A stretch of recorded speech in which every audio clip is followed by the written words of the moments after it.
Courtney, a young and attractive blonde who craved fame, found herself at the center of a scandal due to the tragic death of her boyfriend, Christian. Despite the girl's and her lawyer's claims of self-defense, the evidence gathered during the investigation points to a deliberate murder committed by Courtney. From the age of 13, Courtney, whose real name is Courtney, had a clear plan for achieving popularity. After moving with her family to Austin, Texas, she began her journey in show business by participating as an extra in films. The girl dreamed of becoming a Hollywood star and did not miss any opportunity, appearing in commercials for well-known brands such as Pepsi. The pursuit of fame and popularity from a young age can often lead to disastrous consequences, especially when ambition outweighs common sense and moral principles. Courtney understood that her attractiveness and charisma were powerful tools for attracting attention. She actively developed her career, appearing in music videos of popular performers and posing for the men's magazine Playboy. Later, she managed to land a few small roles on television and in movies. Along with her career in the entertainment industry, Courtney became passionate about fitness. Moving to Los Angeles in 2017 was a turning point. Her popularity on Instagram skyrocketed, turning the girl into a millionaire blogger. Subscribers admired her perfect body and dedication to a healthy lifestyle.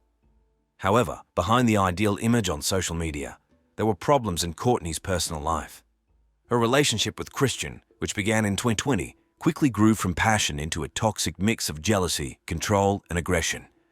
Despite the luxurious apartment in Miami and the seemingly carefree life, behind the scenes of the relationship, scandals and violence were raging. Courtney, in her pursuit of popularity, did not miss any opportunity. Starting from 2015, she began appearing in music videos of famous artists. It was an important step in her career, as it allowed her to gradually move from being an extra to more prominent roles in advertisements and music videos. The path to fame is rarely easy and often requires gradual advancement, taking advantage of every opportunity. At the same time, Courtney posed for the men's magazine Playboy, which undoubtedly added to her recognition. Later that year, she managed to land a few small roles on television and in movies, which was another step in her career. However, Courtney did not limit herself to just the entertainment sphere. She also became passionate about fitness and decided to try her hand in this field. In 2017, the girl took a bold step moving to Los Angeles. This decision turned out to be fateful, as her popularity on Instagram skyrocketed, turning Courtney into a millionaire blogger. Subscribers were delighted with the beautiful and athletic girl who regularly shared her workouts and achievements. Courtney herself admitted that she was inspired by the example of another fitness model and decided to follow in her footsteps, participating in various fitness competitions.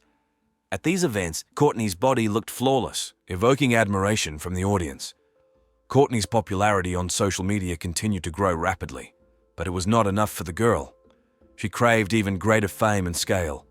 It seemed that Courtney was ready to do anything to achieve her goal, and nothing could stand in the way of her ambitions. Unrestrained thirst for fame can cloud the mind and force a person to cross the line of what is allowed. It is important to stop in time and think about the price that will have to be paid for one's aspirations. In her pursuit of even greater popularity and financial success, Courtney decided to take a bold step, create an account on the OnlyFans platform.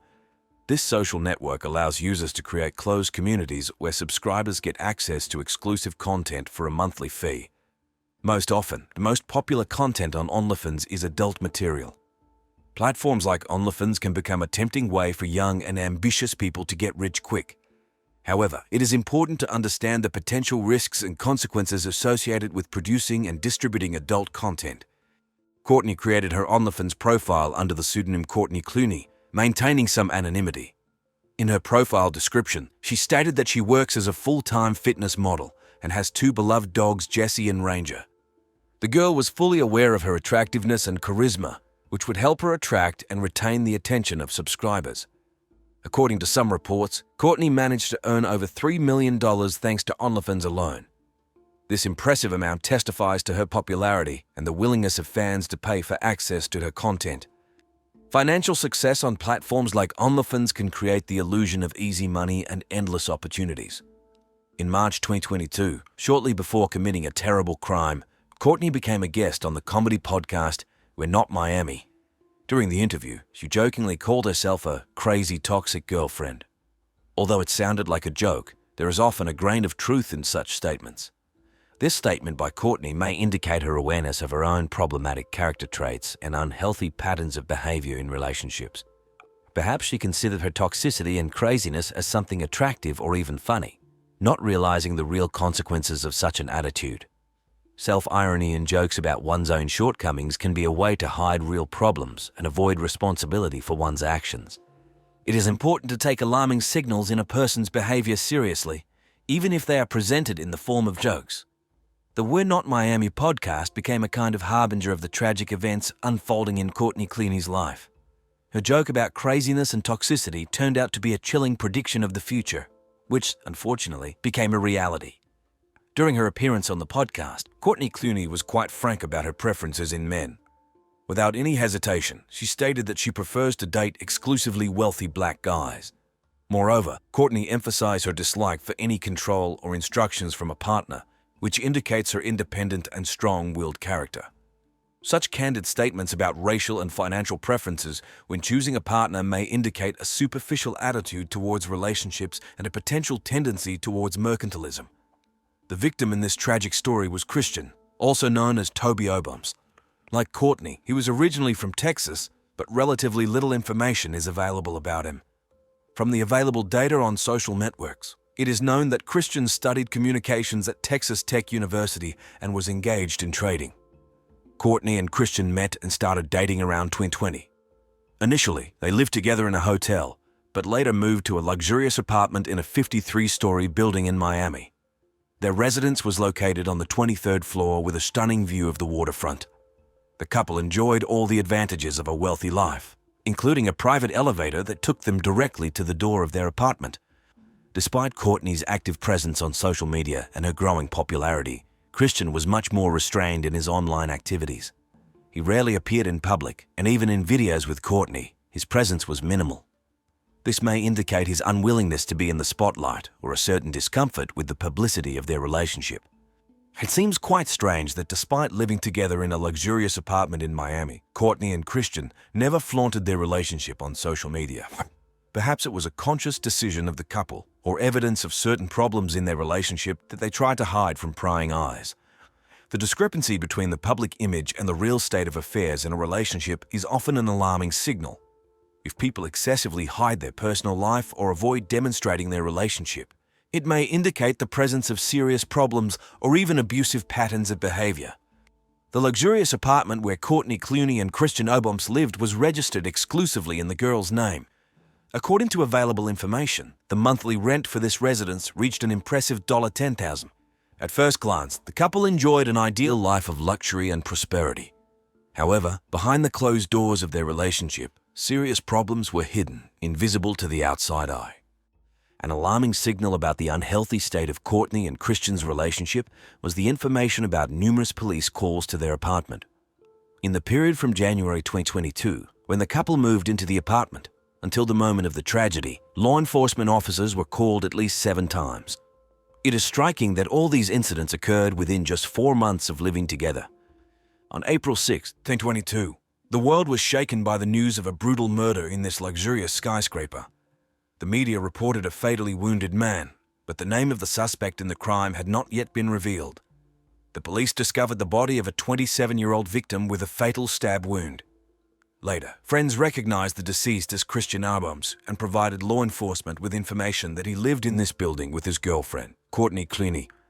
The tragic death of a young person is always a great loss and shock for loved ones. It is especially chilling to realize that the murder took place in a place that was supposed to be a safe haven, one's own home. Initially, friends characterized Christian as a smart and energetic guy. However, as new details about his relationship with Courtney emerged, it became clear that behind the external gloss, there were serious problems. It turned out that the couple had experienced instances of both physical and moral abuse from both sides. In particular, one of the neighbors claimed to have witnessed Christian raising his hand against Courtney. At the same time, the couple's friends spoke of instances when they saw Courtney hit Christian. Domestic violence is a serious problem that, unfortunately, is often hushed up and ignored. Victims often feel ashamed or afraid to talk about their experiences, especially when the aggressor is their partner.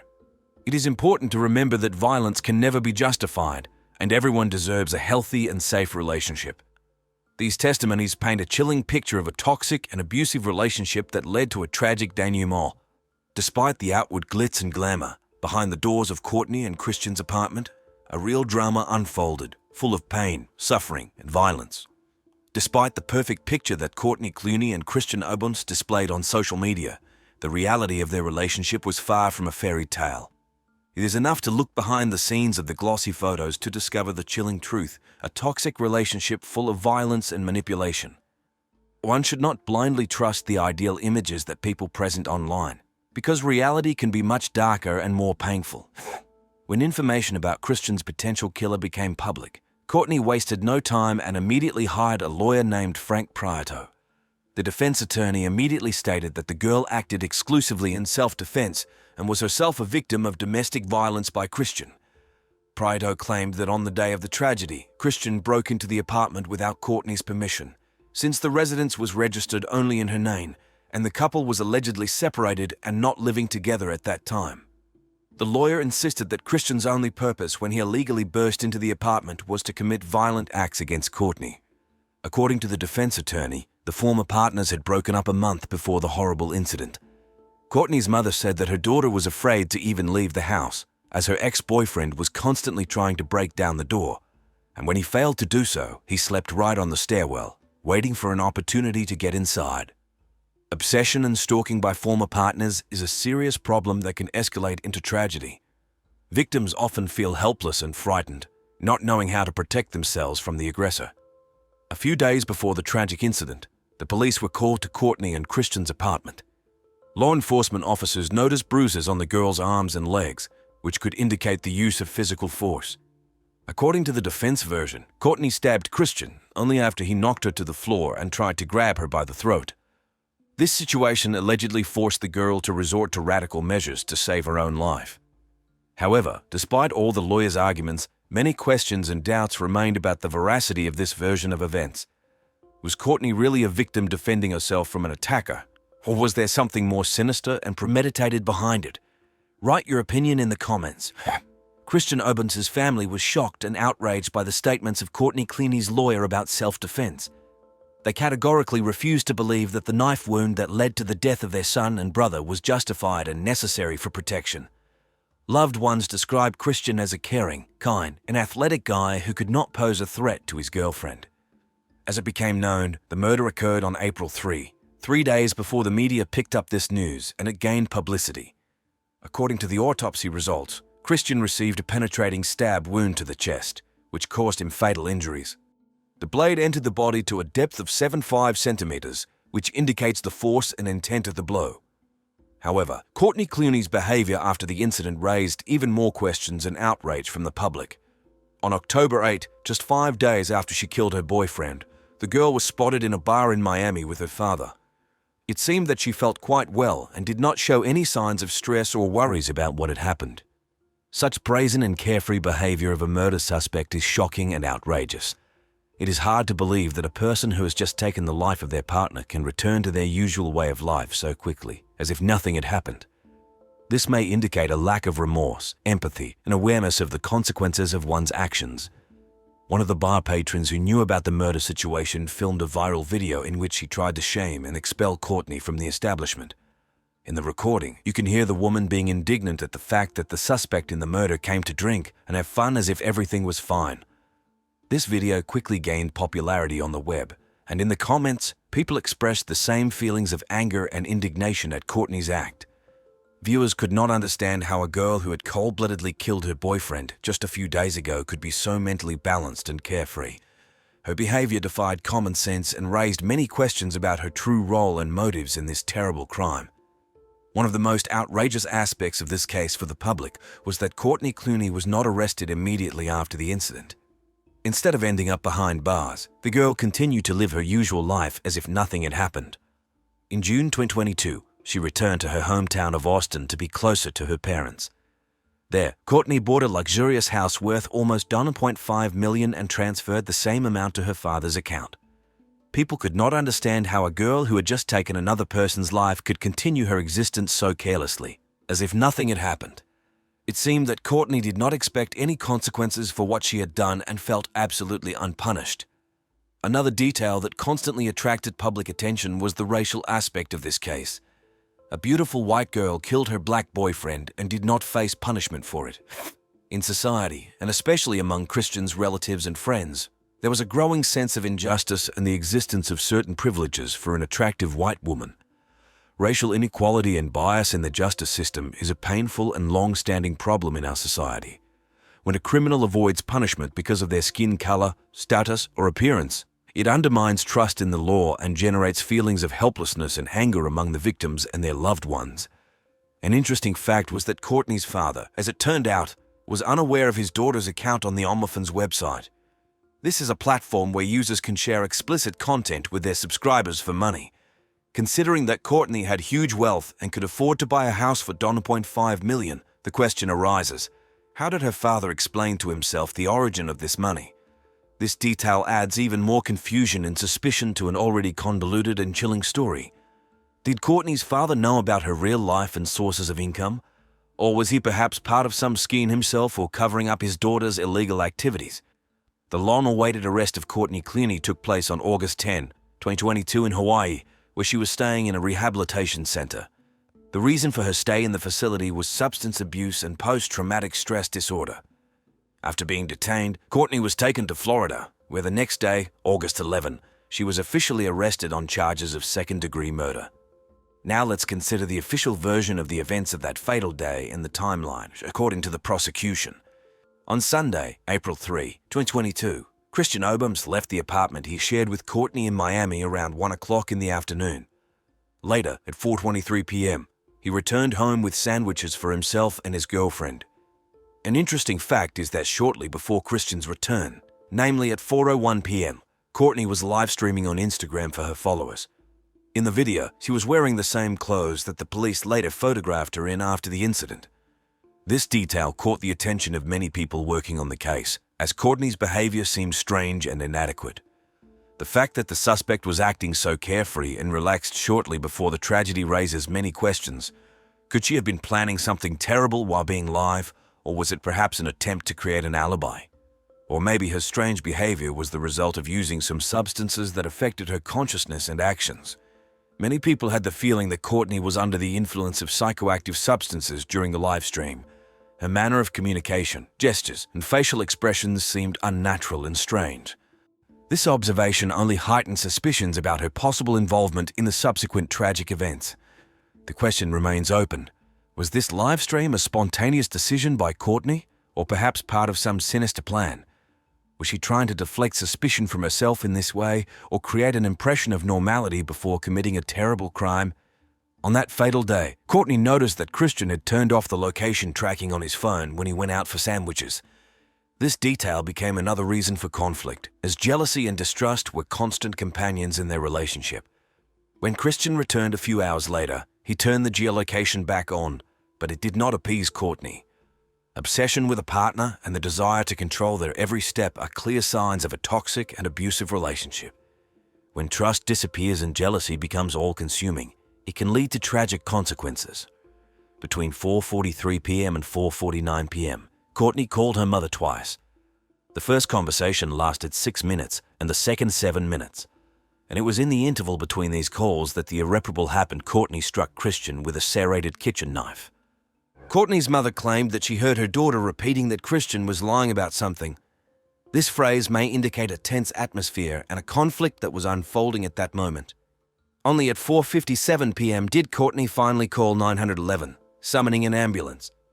At the same time, neighbors, alarmed by the noise, reported the incident to the building's security service, which in turn called the police. The delay in calling emergency services after a violent incident always raises suspicions. Why didn't Courtney immediately call 911 if it was self-defense? Every minute was worth its weight in gold when it came to saving Christian's life. It seems strange that between the attack on Christian and the 911 call, Courtney contacted her mother again. Perhaps she was seeking support or advice in this critical situation, while her boyfriend was bleeding out. When medics arrived at the crime scene, Christian had already lost a lot of blood. Despite all the efforts of the doctors, his life could not be saved. He died in the hospital. During questioning, Courtney categorically denied inflicting knife wounds on Christian. Instead, she claimed that it was Christian who attacked her, and she, defending herself, threw a knife at him from a distance of about 3 meters. According to her, she did not intend to harm him, but only wanted to scare him. Courtney's version of self-defense and accidentally throwing a knife from a distance of 3 meters seems highly doubtful. Firstly, hitting a moving person with a knife from such a distance is practically impossible without special training. Secondly, the nature of the wounds indicated a targeted strike at close range, not an accidental hit. The forensic expert who performed the autopsy on Christian's body also refuted Courtney's version. In his professional opinion, inflicting such a knife wound from a distance of 3 meters could only be done by a professional knife thrower, not an ordinary girl. However, Courtney continued to insist on her testimony. Interestingly, despite the seemingly luxurious and carefree life of the couple, there are several strange facts in their biography. For example, a few months before the incident, Courtney was behind on rent for the luxurious apartment. The matter went so far that on March 21, 2022, the Miami court issued a decision to evict her for non-payment. A logical question arises. If Courtney was really earning such big money, why couldn't she pay for the housing she herself chose to live in? There are also some facts from Courtney's past that draw attention. In 2018, another woman from Austin sued her for inflicting bodily injuries and material damage as a result of a car accident.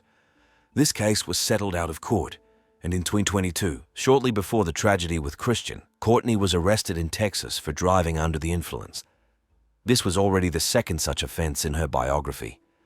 Although these incidents are not directly related to Christian's murder, they demonstrate certain behavioral patterns and problems with the law in Courtney's life. A propensity for aggressive driving and alcohol abuse may indicate general instability and destructive tendencies. Friends of the couple said that at the beginning of the relationship, Courtney and Christian were truly in love and happy. But over time, their relationship became toxic and unhealthy. Constant quarrels, jealousy, insults, and even physical violence became common companions of their life together. The couple regularly broke up and got back together, unable to break this vicious cycle. Any little things could become a reason for conflict, such as Christian looking at another girl. Courtney, who abused alcohol, became especially aggressive and uncontrollable at such moments. Christian's friends noticed that due to constant scandals and insults from the girl, he became more withdrawn and distant. Courtney herself actively tried to isolate the guy from his family and friends. Acquaintances of the couple also told about repeated cases of physical violence by Courtney. She could push, hit, or even spit in Christian's face during an argument. Once, the girl even pushed him down the stairs at a house party. In moments of particular rage, Courtney would literally smash everything around her like a hurricane. Despite this, Christian continued to believe in the relationship and hope for the best. He wrote messages to Courtney saying that he loved her and wanted to work on the relationship. Moreover, when the girl's career took off, Christian became her personal assistant. He helped with the shooting schedule, organizing photo shoots, and so on. Courtney even promised him a percentage of the income from her OnlyFans page. Christian's behavior is a typical example of an abuse victim who continues to justify their abuser and hope for change. He was emotionally dependent on Courtney and could not break out of the toxic bond, despite the numerous manifestations of aggression on her part. From time to time, Courtney seemed to try to make amends for the violence with generous gifts for Christian. However, this was more manipulation than sincere remorse. Verbal apologies from the girl were out of the question. Instead, she created the illusion that expensive presents could compensate for the insults and pain inflicted, and Christian fell into this trap again and again. This pattern of behavior is a typical cycle of violence in abusive relationships. Periods of escalation and aggression are replaced by a honeymoon phase, when the abuser tries to make amends with gifts and promises to change. But without awareness of the problem and professional help, this only leads to an escalation of the conflict. Christian's friends also noted that the more fame and money Courtney gained, the less often she was sober. The girl abused not only alcohol, but also, probably, narcotic substances. This only intensified her unstable emotional state and outburst of aggression. One of the most shocking videos that sheds light on the true nature of the relationship between Courtney Clooney and Christian Obams was captured by a surveillance camera in the private elevator of their building. In the recording, it is clearly visible how Courtney repeatedly hits Christian in the face and also aggressively pulls his hair. At the same time, Christian does not resist and even tries to calm the enraged girl. This video recording is indisputable evidence of domestic violence by Courtney. The fact that such incidents occurred even in public places, such as an elevator, indicates a sense of complete impunity and lack of boundaries in her behavior. Christian's reaction is a typical example of an abuse victim trying to avoid escalation of the conflict by appeasing the aggressor.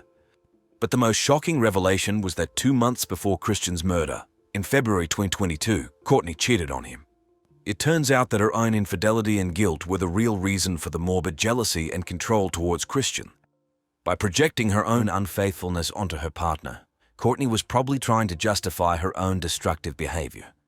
This betrayal became another reason for a scandal, during which Courtney grabbed a knife and tried to injure Christian in the face. Although she did not manage to hit the target, she cut his throat instead. The wound turned out to be quite serious, and Christian had to have stitches. In addition to physical violence, Courtney regularly kicked Christian out of their shared apartment and humiliated him with racist insults. This behavior is a manifestation not only of the toxicity of the relationship, but also of deeply rooted prejudices and discrimination. Despite all these alarming facts, Courtney's lawyers persistently tried to get her released on bail before the start of the trial. During the court hearings in December, the girl displayed ostentatious emotionality and cried in front of the jury. Her defense built a strategy on the fact that the murder of Christian was an act of self-defense, and Courtney herself became a victim of domestic violence. However, the judge did not succumb to these manipulations and denied release on bail. Attempts to present Courtney as a victim, despite numerous evidence of her aggressive and controlling behavior, is a typical defense tactic in such cases. Manipulation of emotions, attempts to shift the blame onto the victim, all this is designed to sow doubt in the jury and gain leniency. But the facts remain facts, and they are clearly not on Courtney's side. At the time of the tragedy on April 3, 2022, there was no doubt that it was Courtney Clooney who took Christian Obam's life. The only question that still needed an answer was whether it was a premeditated murder or an act of self-defense. Courtney herself continued to insist on her innocence and shift responsibility onto the victim. Currently, the girl is in a Florida prison awaiting the final verdict of the court. Her behavior during interrogations raises many questions and surprises. Before the investigator arrived, Courtney talked to herself and allegedly prayed for Christian, although her clothes were completely soaked in his blood. When the detective finally appeared, she apologized for her appearance, as if that was the biggest problem at that moment. Even stranger was Courtney's reaction to the news of Christian's death. When a law enforcement officer informed her of this news, she began to dramatically gasp for air and grab her head. Although people react differently to grief, her behavior seemed unnatural and exaggerated. And the most shocking moment was when Courtney asked to hug one of the investigators, as if seeking comfort and support from him. Courtney's behavior during the interrogation raises many questions about her mental state and the sincerity of her emotions. Her actions seem strange, inadequate to the situation, and possibly calculated to evoke sympathy. But knowing the backstory of her relationship with Christian, these attempts at manipulation look especially cynical and outrageous. Throughout the interrogation, Courtney kept repeating that she needed to hug her mom, that the detectives were joking with her, and that this was all just some terrible dream. She refused to acknowledge the reality of what had happened and take responsibility for what she had done. Christian's family, filled with grief and indignation, filed a civil lawsuit against Courtney. They demand compensation from her for all expenses related to the funeral and court proceedings. But most importantly, they seek justice and recognition of the suffering they endured through the loss of a son and brother.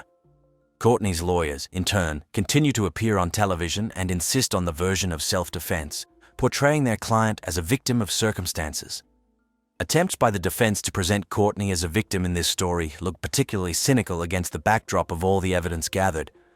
Even if we assume that there was mutual violence in their relationship, the facts indicate that it was Courtney who is the main aggressor and the toxic element. Her desire to control, humiliate, and dominate her partner cannot be justified by any circumstances. Undoubtedly, this case will long be the subject of discussion and research. Perhaps experts will never be able to come to an unambiguous conclusion about who is the main abuser in this relationship. But now, when Courtney is behind bars awaiting a verdict, her attempts to manipulate the system and public opinion look particularly unacceptable. Regardless of the final decision of the court, this tragic story should serve as a reminder to all of us about the importance of healthy, safe, and equal relationships. Domestic violence, toxicity, and abuse are problems that require serious attention and decisive action from society. We cannot allow such situations to remain without proper response and punishment for the guilty. Only in this way can we prevent new victims and build a more harmonious world for all. It all began on February 10, 2004, when an event shook the small suburb of Altamont Springs in the state of Florida. A young girl and her boyfriend committed a horrific crime that shocked the local community with its brutality and cynicism. It involved the girl's father, a baseball bat, and a garbage container. Even after years of investigation, many details of this chilling act remain a mystery. Courtney Schulhoff, a young resident of Altamont Springs, found herself at the center of this gruesome story. A combination of youthful maximalism, immaturity, and a desire for revenge pushed her to commit a terrible crime, the murder of her own father. This case vividly demonstrates the tragic consequences that uncontrolled emotions and a lack of common sense can lead to. Altamont Springs, a cozy town with a population of about 40,000, is located in the heart of Florida, in Seminole County. Usually, it's a peaceful and safe place, ideal for family life and recreation. Its proximity to many tourist attractions makes Altamont Springs an attractive place to live. However, behind the external gloss and hospitality lies a dark side, as evidenced by the shocking case of Courtney Schulhoff. The quiet community of Altamont Springs became the arena for a chilling family drama that led to cold-blooded murder. This story reminds us that evil can hide behind a mask of ordinariness, and that even seemingly prosperous families can harbor terrible secrets. Courtney Christine Schulhoff was born in sunny Florida on December 27, 1987. Her parents were Stephen and Tracy Schulhoff, but unfortunately, their marriage did not stand the test of time. The divorce of her parents was a heavy blow for young Courtney, leaving a deep mark on her soul. After her mother left the family nest, the girl remained under the care of her father in the house where she spent her childhood. However, the lives of Stephen and Courtney underwent further changes when financial difficulties forced them to move to a new home.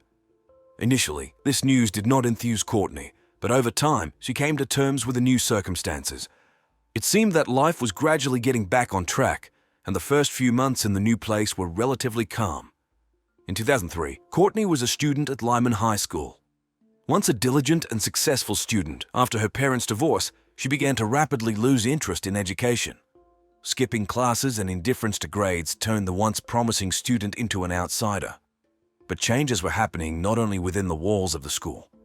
Outside the educational institution, Courtney fell under the influence of a dubious company. New friends with mixed reputations became her guides into a world far from the one she was used to. These acquaintances had a detrimental effect on the girl's personality, gradually changing her values and priorities. I have seen many similar stories. Parental divorce often becomes a trigger for problematic behavior in teenagers. A lack of attention, emotional instability, and a desire to be accepted in a new environment can push young people down the wrong path. However, even in the darkest times, there is always hope for change if the warning signs are recognized in time and a helping hand is extended. I could hardly believe my ears when I heard what happened next. Courtney's transformation was not limited to just her outward appearance. Her behavior became brazen and rebellious, challenging everyone around her. Naturally, the main blow was taken by her father, who embodied the main authority in the girl's life. Fierce conflicts erupted between them, fueling the fire of hostility and misunderstanding. The tension reached its peak when Courtney decided to temporarily move in with her mother, Tracy, seeking refuge from her father's control. However, this step proved to be short-lived. Tracy quickly realized that she was not ready to accept the new version of her daughter with all her problems and challenges. So, having no other choice, Stephen was forced to open the doors of his home to his prodigal daughter once again. Courtney's return home brought no relief. On the contrary, old problems flared up with renewed vigor, especially the issue of school attendance. The girl skipped classes more and more often, seeking solace in the company of her dubious friends. One of their favorite meeting places was the running track located near Lyman High School. It was here that fate brought Courtney together with Michael, a 20-year-old college student. A spark ignited between them, quickly growing into a passionate romance. It seemed that in Michael's arms, the girl found what she had been missing: so much understanding, support, and a sense of her own significance. However, would this meeting become a lifeline for Courtney, or, on the contrary, further entangle her in the web of problems? I have seen more than once how young people, finding themselves at a crossroads, seek salvation in romantic relationships. However, this is often just an illusion that hides the true roots of the problem. Without proper attention and help from loved ones, such connections can become a catalyst for even greater upheavals and dramas. Michael Morin, Courtney's new chosen one, seemed to be the complete opposite of the girl. A former high school football player, he demonstrated remarkable success in his studies, regularly receiving the highest grades. After entering a nearby college, Michael continued to follow the right path, meeting the expectations of his parents. However, meeting Courtney became a turning point in his life. Several weeks of intense communication turned their relationship into something more than just a teenage infatuation. Michael and Courtney became inseparable, spending every free moment together. Their obsession with each other overshadowed everything else, and soon Courtney practically stopped attending school, finally putting an end to her education. The news that his daughter had unofficially dropped out of school came as a real shock to Steven Schulhoff. As a father who constantly fought with Courtney over her poor academic performance, he immediately saw the root of the problem in Michael. From the very beginning, a strong tension arose between them, which only exacerbated Courtney's already difficult relationship with her father. The girl perceived her father's dissatisfaction as an unwillingness to see her happy. Time and again, she tried to convince Steven that Michael was a good person worthy of his trust. But the man remained adamant, as rumors had reached him about the young man's dark past associated with car theft. Steven sincerely sought to warn his daughter against rash steps, but his words only met with a deaf wall of misunderstanding and stubbornness. I have witnessed similar situations more than once. Youthful infatuation often clouds the mind, causing young people to ignore the voice of reason and the advice of their elders.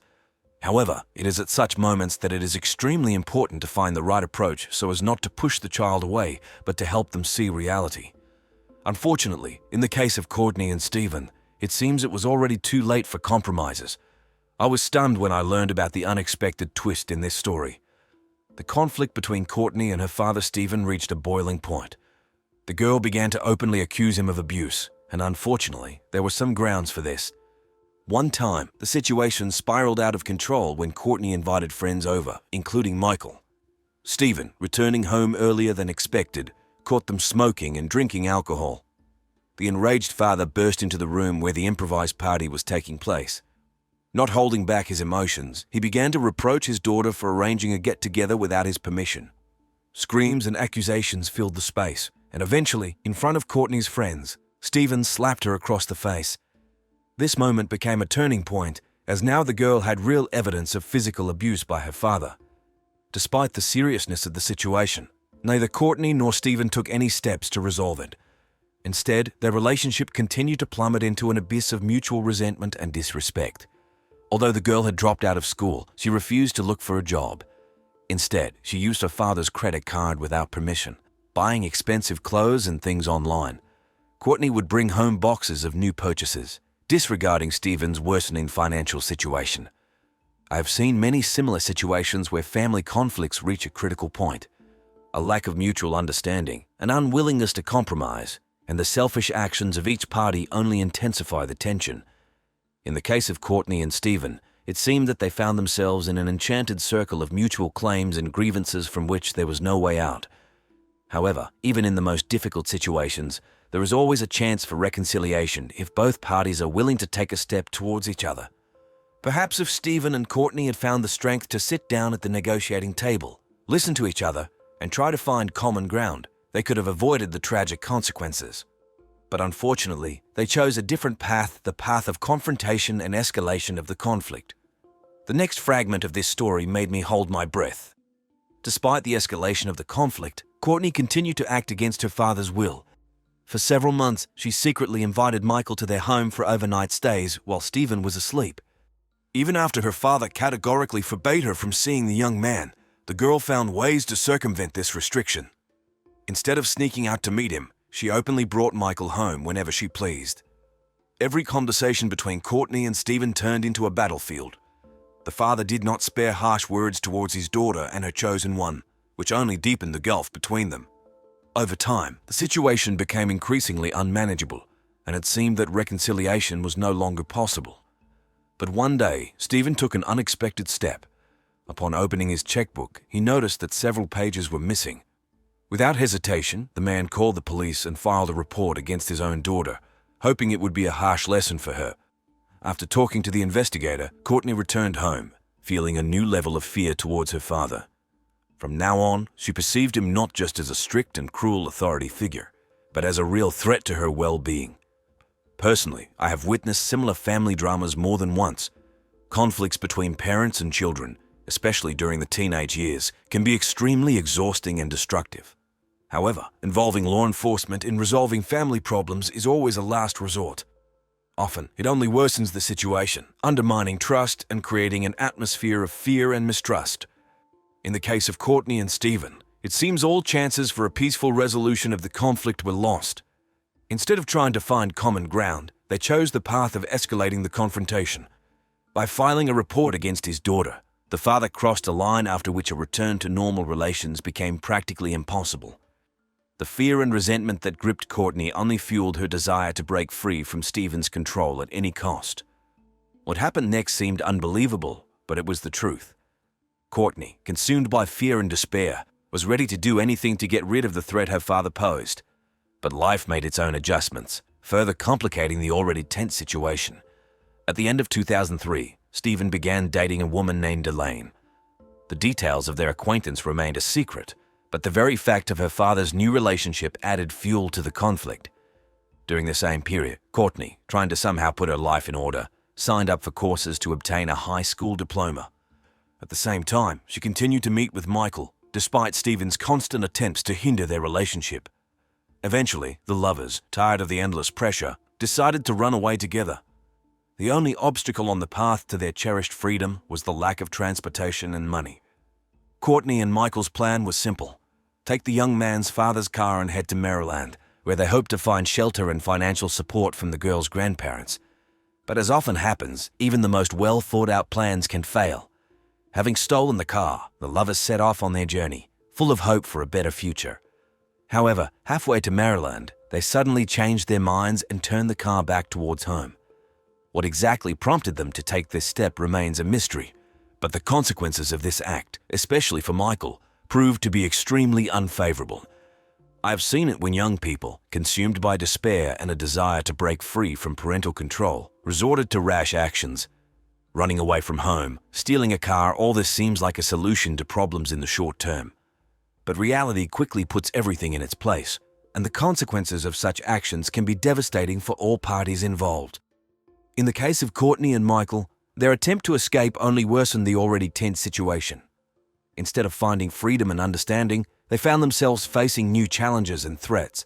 And although the reasons for their sudden decision to return home remain unknown, it can be assumed that fear of uncertainty and awareness of the real consequences of their actions played a significant role in this choice. What I learned next turned this case into a real labyrinth of secrets and mysteries. Michael's parents, just like Stephen, decided to turn to the law to punish their son for stealing the car. The young man found himself behind bars, where he spent a long 70 days pondering his actions and future. After his release, Michael was given a probationary period, but this was only the beginning of his problems.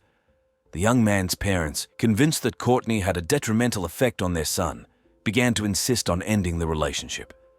From the outside, it was obvious that Michael and Courtney's relationship was far from healthy and constructive. However, neither the lovers nor their parents realized how much worse things could get. This was especially true for Stephen, Courtney's father, who did not even suspect that his life would be tragically cut short a few months later. After Michael's return from imprisonment, the situation escalated to a critical point. The young man's parents, especially his father, continued to pressure their son, demanding that he break off his relationship with Courtney. But Michael was adamant in his decision to stay with his beloved. This led to his angry parents kicking the young man out of the house, leaving him homeless. Finding himself on the street, Michael found shelter in the most unexpected place, the apartment of his girlfriend's father. Under the cover of night, he would sneak into Stephen's dwelling to spend the night there. It wasn't the first time the young man had secretly stayed in the apartment, but now it had become a daily routine. From a detective's point of view, this situation was explosive. The tension between Michael, Courtney, and Stephen had reached its peak, and any little thing could become the spark that would ignite this powder keg. Michael's nightly visits, his presence in the house despite Stephen's categorical prohibition, created an atmosphere of constant fear and mistrust. All the participants in this drama seemed to be blinded by their emotions and desires, not noticing the obvious risks and dangers. The lovers sought to be together at any cost, not realizing that their actions only worsened the situation. The parents, in turn, tried to control the lives of their children, not realizing that excessive pressure only pushed them into each other's arms. What happened next exceeded all my wildest assumptions. The situation with Michael and Courtney was rapidly spiraling out of control. The young man, having left his college education, actually settled in Stephen's house without his knowledge or consent. Moreover, Michael even changed his official address to Courtney's father's residence and listed his home phone number as a contact person in his parole plans. All of this was happening behind Stephen's back, who had no idea of the extent of Michael's intrusion into his life. Despite the fact that the young man had effectively become homeless, he made no effort to find a job and provide for himself. Instead, all the expenses fell on Courtney's shoulders, who shamelessly used her father's credit card. When the card's limit was exhausted, Stephen planned to have a serious conversation with his daughter about her irresponsible behavior. But fate had other plans, and what happened next forever changed the lives of all the participants in this drama. On February 10, 2014, Elaine, Stephen's new companion, tried to call him several times but to no avail. Worried by the long silence, the woman decided to personally visit her beloved's home. Sometime between 2 and 4 in the afternoon, Elaine got behind the wheel of her car and headed to Stephen's residence. What she saw as she approached the house instantly aroused her suspicion. On the sidewalk, she noticed Michael, Courtney's boyfriend, walking Stephen's dog. He was wearing one of the homeowner's t-shirts, which in itself was strange. But what alarmed Elaine the most was Michael's reaction when their eyes met. The young man, seeing her in the car, instantly rushed to call someone, as if he had been caught at the scene of a crime. This behavior only intensified the feeling that something was very wrong. As an experienced detective, I know that intuition rarely fails in such situations. Although Elaine had no direct evidence, she felt that Michael's strange behavior concealed something sinister. His presence in Stephen's house, his free use of the owner's belongings, and his instant panicked reaction to Elaine's appearance were all alarming signals that could not. Elaine, wasting no time, got out of the car and headed for the front door of Stephen's house. At the threshold, she met Courtney, but the door was locked. When asked about her father's whereabouts, the girl shrugged, replying that she had no idea. Then she walked away, leaving Elaine standing in front of the closed door without a key. The woman noticed that Stephen's truck was still parked in its usual spot and decided to call the police. Local law enforcement officers arrived at Elaine's call and, having obtained a search warrant, entered the house through the back door. What they found inside stunned even the seasoned cops. In Stephen's bedroom, the walls were splattered with blood, and a bloodied baseball bat lay near the bed. But the most horrifying sight awaited them in a plastic garbage can the owner's mutilated body with a torn-off ear and a shattered face. Whoever committed this crime wasn't too concerned about hiding the traces. In addition, the police found bank statements on the dining table, some of which were marked with a pen. Courtney was nowhere to be seen. Elaine, who knew about the tense relationship between Stephen, his daughter, and her boyfriend, immediately suspected foul play. Law enforcement quickly organized a search for the suspects, but as it turned out, neither Courtney nor Michael tried too hard to escape or hide. The young man was found in the restroom of a nearby shopping mall, wearing Stephen's t-shirt, just as Elaine had said. He had the victim's wallet, car keys, and credit cards on him. Michael was detained for questioning. As for Courtney, it was even simpler. The girl turned herself in to the police at her mother's house. During interrogations, Courtney and Michael gave completely different testimonies. The young man initially claimed that he was living in the basement of Stephen's house, knew nothing about his death, and received the items from Courtney. He explained his escape to the mall by fear that the homeowner would find out about his presence. But when the police informed Michael about the murder, he suddenly changed his testimony. With tears in his eyes, the young man stated that everything happened as if in a fog, and he came to his senses already with a bloody bat in his hands. Michael confessed to the crime, but insisted that he acted at Courtney's instigation, who asked him to kill her father because of a conflict over money spent from a credit card. His story sounded confusing and unconvincing. Courtney, during the first interrogation, blamed everything on Michael, assuring that she only learned about her father's death from the young man. But later, in a separate confession, she told the detectives more details. According to her, the idea of murder belonged to Michael, and she only helped to take Stephen's dog out of the room and prepared the bat. While the young man was dealing with her sleeping and defenseless father, Courtney heard every sound. But the most unexpected twist occurred in September 2006, when at the final stage of the trial, Courtney was found guilty. Asked if she wanted to say something, the girl, who had been denying her involvement all this time, suddenly stated, "I would like to openly admit that Michael Morin is not the murderer of my father. I take full responsibility and accept the sentence handed down to me." This shocking statement was heard in the courtroom where Courtney Schulhoff was sentenced to life imprisonment without the right to parole. She listened to the verdict without visible emotion. Less than a year later, in April 2007, the trial of Michael Morin took place. He faced the death penalty if found guilty. And again, Courtney repeated that only she committed the crime and Michael knew nothing about it. However, her words contradicted the testimony of the young man himself, who even added new details allegedly. He and Courtney stopped by McDonald's and thought about throwing Stephen's body off a bridge. In the end, Michael Morin was also found guilty of murder and sentenced to life imprisonment. According to information from 2017, Courtney Schulhoff's sentence was reduced to approximately 40 years. This case remains one of the most enigmatic in my practice. Despite the fact that both criminals received their deserved punishment, it is still unclear what really happened on that fateful night. Undoubtedly, Stephen was killed with a baseball bat, but who dealt the fatal blow remains an open question. On the one hand, Courtney confessed to killing her father. On the other hand, Michael also admitted his guilt, and it was in his basement that Stephen's bloody t-shirt, which the young man often wore, was found. Moreover, Michael was much larger and stronger than Courtney, so he had enough strength to deal with the victim using a bat.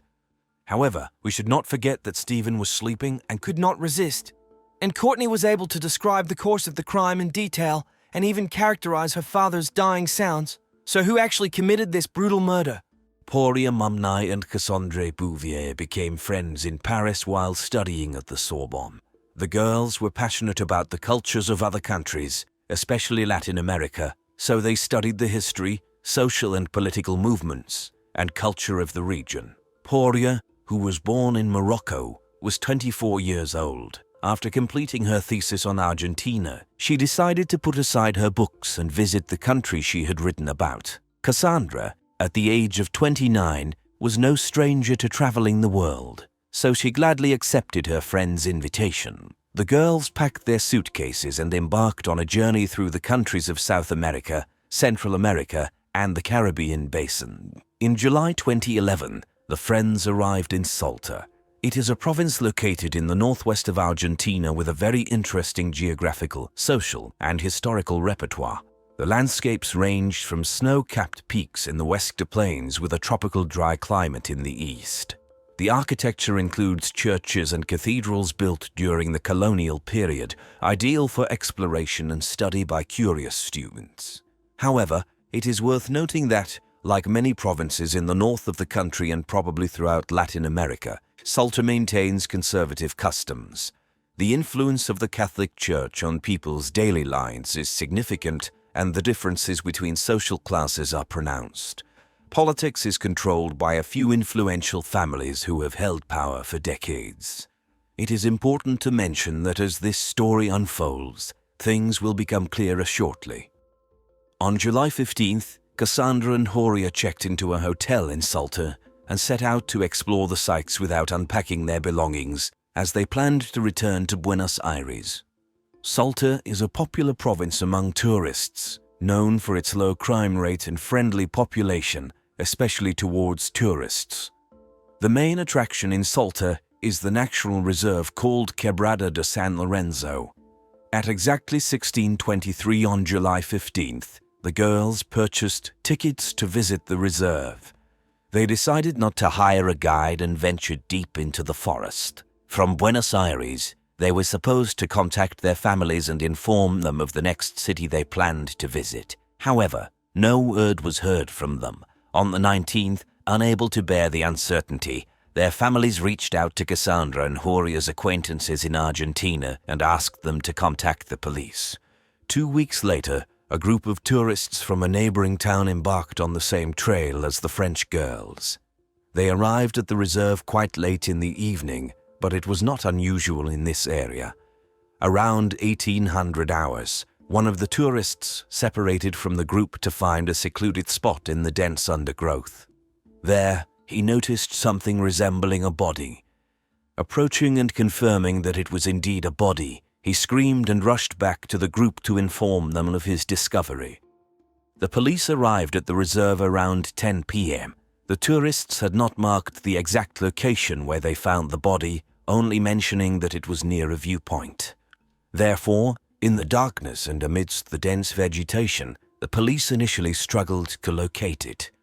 Eventually, they found the body, but before they could begin their work, they discovered 2 more victims just a few meters away.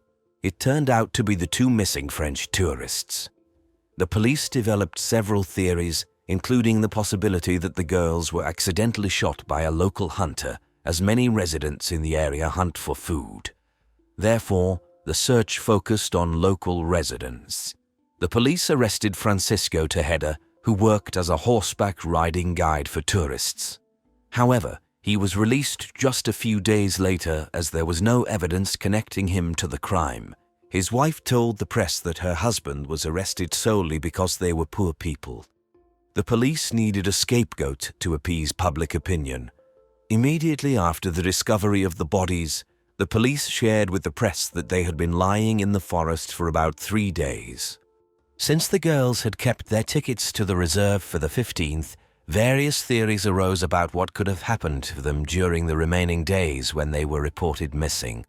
It was speculated that they might have been kidnapped, held captive somewhere, and then disposed of. However, the police later clarified that the girls were killed 14 days prior, and they had been lying in the reserve near the viewpoint all that time. Due to Cassandra's torn clothing and Uria's pants and underwear being pulled down to her knees, speculations about violence against the girls emerged. The autopsy confirmed this. The tourists were severely beaten, sexually assaulted, and then shot with a .22 caliber firearm. In the reserve, the police found a corresponding shell casing. They concluded that the girls had managed to take a walk and returned to the entrance of the reserve. There were few visitors at that time, the sun was setting, and the weather was not conducive to late walks. Obviously, it was then that the perpetrator or perpetrators approached their victims, with one attacker assaulting Cassandra. After the violence inflicted upon her, the girl was shot in the head while kneeling before her killer. Uria, who witnessed Cassandra's murder, decided not to give up too easily. A clump of hair remained in her clenched fist, indicating her struggle with at least one assailant. Then, according to investigators' assumptions, the girl dashed down the slope from the height when she was caught by a bullet. It hit her in the back, passing through her shoulder. The culprits left, believing that Uria was also finished. However, she was still alive and attempted to crawl back to the trail. Nevertheless, her attempts were unsuccessful as she was too weak and endured several more hours of agony before succumbing to blood loss. The investigators examined the girl's hotel room and found only one phone among their belongings, instead of the expected 2. By determining the location of Uria's phone, they discovered that a local girl named Maria Fernanda Canizares, the daughter of a former police officer, was using it. They also found Uria's camera in her possession. The girl claimed that these were gifts from her boyfriend, Gustavo Lossi. Gustavo, 23 years old, worked as a guide in the reserve, and his father sold tickets to tourists. It was Gustavo who had offered his services to the French girls, but they declined. Gustavo had changed the SIM card in the phone, thinking that would be enough to avoid detection. Not immediately, but Gustavo Lossi confessed to being present at the crime scene and participating in the violence. However, he claimed that he was not the instigator or the killer of the French girls, but merely a witness. He recounted that upon hearing noise and running to the screams, he witnessed 2 men, 24-year-old Daniel Vilt, a stonemason, and 31-year-old Santos Clemente Vera, a gardener from the San Lorenzo plain, tormenting the girls. Supposedly, these men coerced him into participating in the violence and then allowed him to leave. However, he didn't forget to take the girl's phone and camera with him. However, during a search of Gustavo's home, the police discovered the weapon that fired the fatal shots. Uria's camera helped the police establish the exact time of the attack on the French girls. The girls were enjoying sightseeing and took several photos just before embarking on a hike through the reserve. 2 hours and 5 minutes later, at 6:28 p.m., the tourists took their last photo, which turned out blurry and unclear, allowing investigators to speculate that the attack occurred precisely at that moment.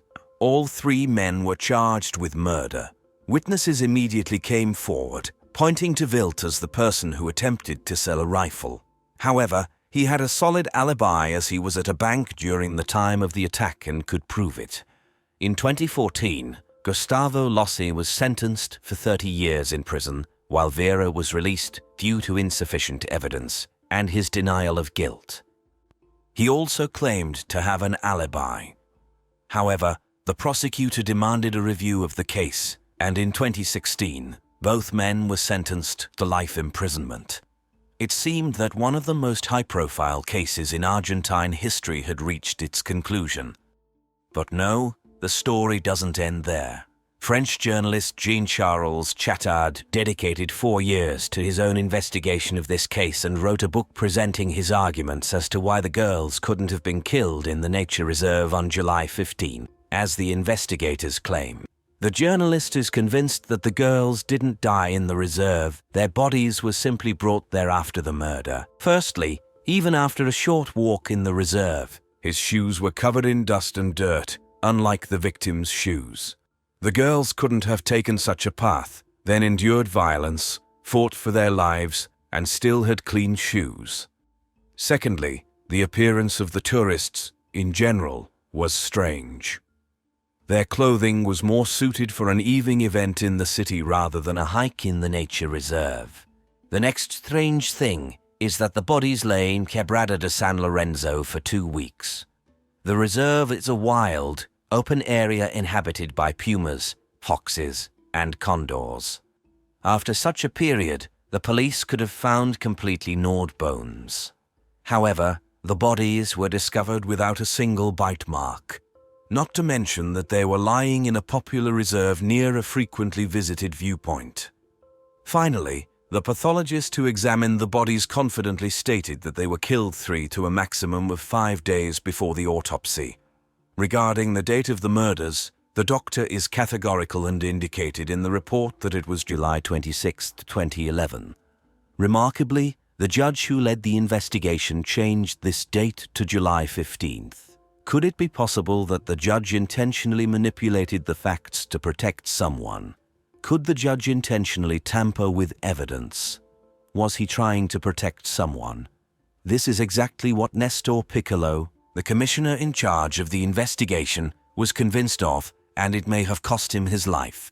Commissioner Piccolo died under mysterious circumstances 4 months after the start of the investigation.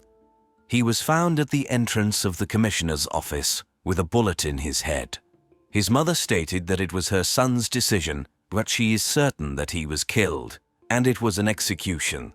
No traces of gunpowder were found on Nestor's hands, and before his death, he was working on a new version. According to Clemente Vera, he is innocent, and Gustavo Lossi is simply an accomplice of the real criminals, representatives of the upper classes of the province. Nicholas's investigation worried many people who wanted to hide the truth, including the judge. And the influential local families could not allow the light to be shed on the deaths of the French girls. However, this conspiracy of silence was interrupted in April 2014 by an anonymous letter describing the same trail that Commissioner Piccolo was investigating. The letter was sent to the victims' families in France. Chattard received a copy of it and pursued this lead. The anonymous letter was handwritten by a woman who chose not to sign it out of fear of testifying in court. Chattard spent several months, but eventually found a witness. It turned out to be a girl who is often in the company of a small circle of influential individuals in Salta. She knew that on July 15, 2011, the 2 tourists couldn't have been killed in the nature reserve because they were invited to a party organized by the city's wealthy youth. She paints a completely different picture of what happened. At such parties, alcohol flows freely and everything resembles a movie, but it's all happening in real life. According to the girl, Cassandra and Uriah were among the guests and were seen near the pool. As the evening progressed and more drinks were consumed, the men became increasingly interested in the attractive French women. Around 3 a.m., They led them inside the house, and no one saw them after that. The guys started harassing one of the tourists. Of course, she refused, but her opinion no longer mattered to the men, and things went too far. Her friend witnessed what happened, so the guys decided to kill both of them to prevent the truth from being revealed. However, they didn't rush. They tortured the victims for several days before finally killing them. The witness provided the exact location where this supposedly happened, a villa in the most fashionable district of the city, Buena Vista, where deputies, ministers, and wealthy foreigners reside. The villa is usually not occupied permanently, as it is often rented out for private parties. There is also a pool, which is where the French women were last seen. But the most intriguing part is the villa's location, right beneath where the bodies were found. Behind the house, there is a hidden path leading to the lookout point of the nature reserve. If everything happened as the witness claims, the bodies of the girls were carried under the cover of night, taken through that path, and left in the dense undergrowth of the reserve. However, how could such a wild scenario, unfolding at a party in plain sight, remain a secret for so long? The witness claims that it can be explained by the terror imposed by the real criminals on anyone who dares to speak up. According to her, the party was organized by the son of a deputy who attacked the French woman. When she tried to escape, he severely beat her. 2 other sons of the politician were also involved in the assault and later in the murder. Today, the deputy's face calmly looks down from numerous billboards during his latest election campaign. By the way, one of his sons followed in his father's footsteps and became a politician as well. The politician refused to comment on these allegations, but one judge who presided over the initial investigation showed a great interest in the story described in the anonymous letter. He believes that it contains everything necessary to achieve justice. However, the judge who took over the case afterward had no intention of seeking other culprits. He believes that the family must be very influential to manipulate the police, and he attributes the deaths of the French women to the provincial justice system. The new version gives more weight to the witness's story, according to which he saw the 2 French women leaving the nature reserve on July 15. This means that the crime could have occurred in a different place and at a different time than what the investigators insist on.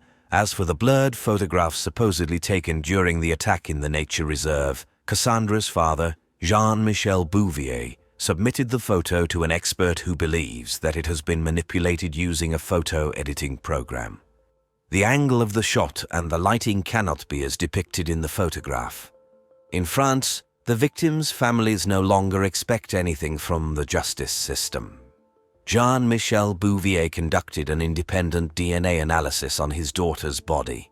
DNA from Gustavo Lossi and 2 other male individuals, as well as 1 female DNA, were found on the most intimate parts.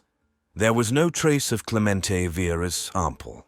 The ownership of the other samples remains unknown, raising questions about the identities of the other individuals involved in the attack on the girls and the true role of Gustavo Lossi. Meanwhile, in the heart of San Lorenzo, a few hundred meters from the place where Cassandra and Uriah's bodies were found, there still stands the modest home of Clemente Vieira's parents.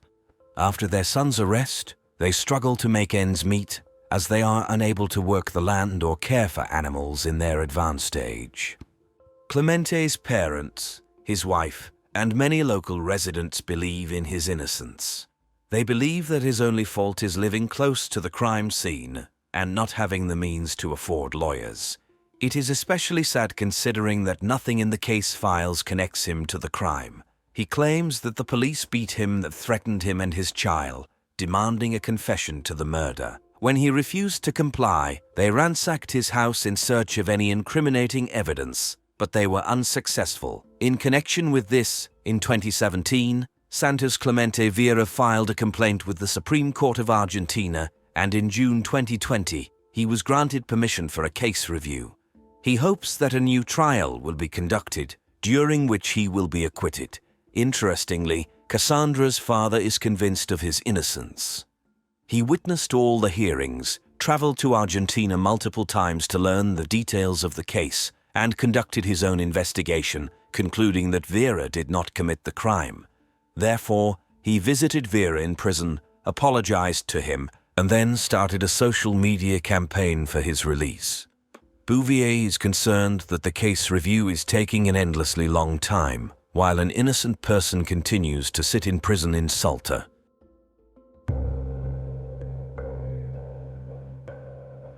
On November 25, 2013, on the International Day for the Elimination of Violence Against Women, a monument was solemnly unveiled in memory of Cassandra and Uriah. Alfredo Garzon, a sculptor from Salta who lived in Paris, responded to Jean-Michel Bouvier's request to take on this work. By depicting an outstretched hand, eyes, and the face with an anguished expression, Alfredo managed to create a very powerful image conveying the pain, horror, and suffering that the girls went through.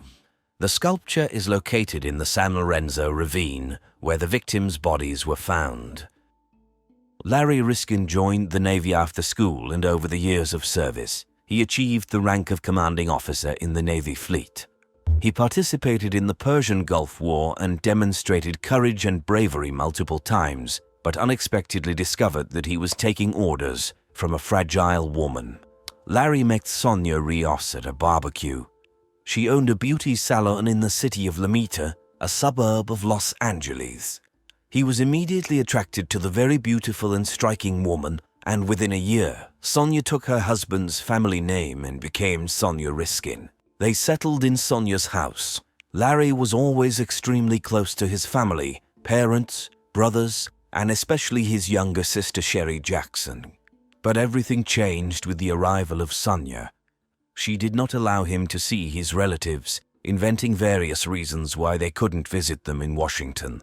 The relationship deteriorated to the point that Larry didn't communicate with his sister and brothers for over 10 years. They only heard rumors that he had resigned and found a job as a teacher for children with special needs. His colleagues remember that he loved children and adored his job. However, he confessed that he was unhappy at home. One thing weighed heavily on him. He dreamed of becoming a father. However, Sonia did not want to have children, and being a very beautiful woman, she misled Larry, pretending to be younger than him. In reality, she was 16 years older. Of course, women at that age are still capable of having children, but Larry felt that his chances of fulfilling his dream were diminishing with each passing day. That's why he grasped at the last straw. In Sonia's homeland, the Philippines, he became attached to his wife's brother's grandchildren, Quincy and Jetmark. The parents of the teenagers believed that with Sonia and Larry in the USA, their children would have a better future, so they supported Larry's proposal to adopt them. Sonia did not object, but insisted on taking care of all the legal matters herself. A year passed, 2, 3, but the process of adoption was not progressing. Larry discovered that Sonia was intentionally sabotaging the adoption process. At that moment, it was his last chance to create a complete family, and he was very disappointed. So much so that he demanded a divorce. Sonia agreed, but with one condition. She asked her husband to go to the Philippines and sell her family business, a taxi company, a matter that needed to be resolved immediately. The man agreed, partly because he wanted to see the children, especially since Quincy's 16th birthday was approaching. Surprisingly, Sonia did not go, even though the matter concerned her family and her business. Before his visit to the Philippines, the first in 13 years, Larry visited his relatives in Washington. He was happy to start a new chapter in his life without his wife but with her nephews, whom he still hoped to adopt. Immediately after landing, Larry went to see them. During the birthday party, Larry noticed that the little cousin of the boys had developed an eye infection. He insisted on taking her to the hospital.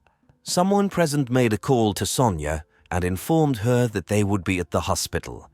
Larry put the girl in the car and, along with Jetmark and a few other adults, they all went to the hospital. After the visit to the doctor, they got back into the Jeep and were about to return home when a motorcycle approached them.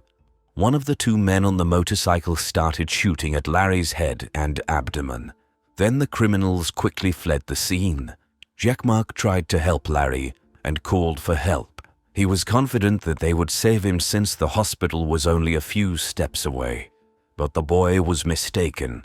They couldn't save Larry. He was 43 years old. When Sonia was informed of her husband's murder, she completely lost control. She was shaking all over and needed help from neighbors Nicole and Jim Thompson to calm her down. Nicole called Larry's sister, Sherry, to inform her about what had happened, but unexpectedly, Sherry started blaming Sonia for everything. Nicole and Jim didn't take her words seriously. Not then. However, the next morning, Sonia asked Jim again to come and help her search for documents. When Jim learned that Sonia was looking for her husband's insurance policy, he refused to help her. While Larry's family was preparing for his funeral, his wife was only interested in the insurance. Moreover, Sonia had no intention of attending the funeral. She arranged for her husband to be cremated, and the urn with his ashes remained in the Philippines with one of her relatives. Larry's relatives saw this as another blow from Sonia, but they still held the funeral and prepared a niche in the mausoleum, where they hoped to someday place the urn with his ashes.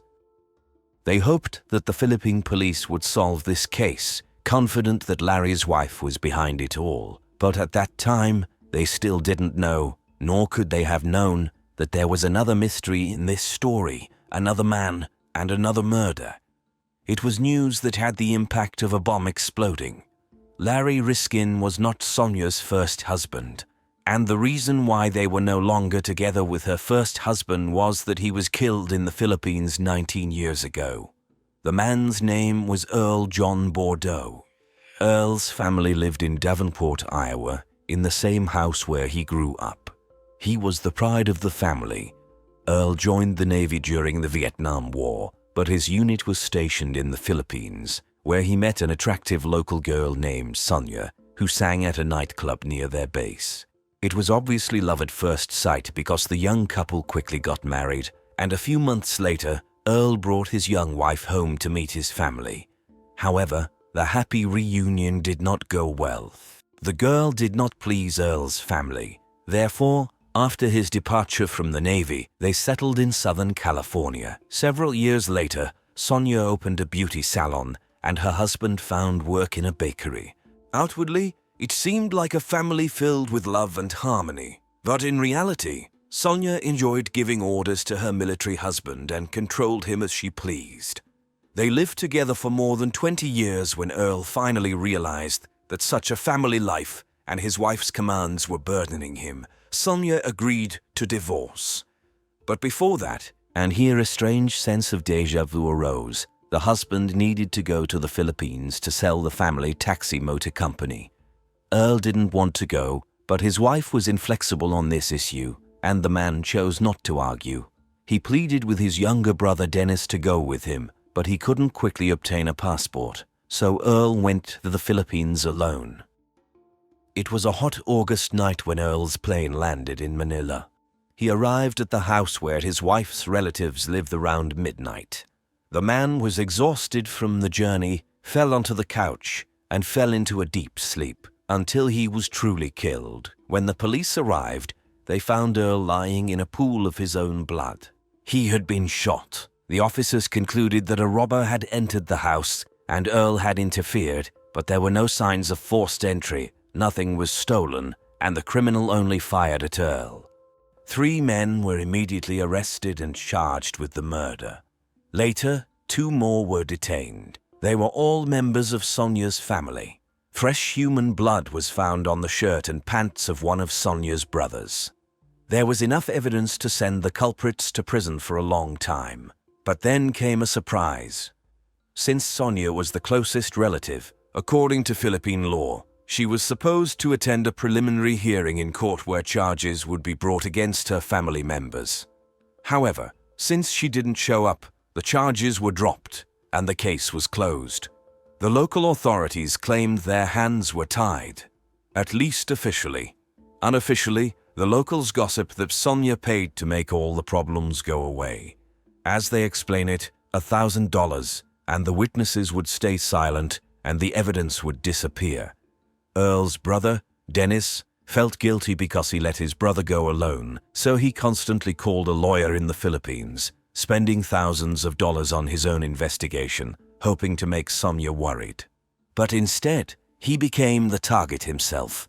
He received around 200 threats over the phone, but he didn't calm down.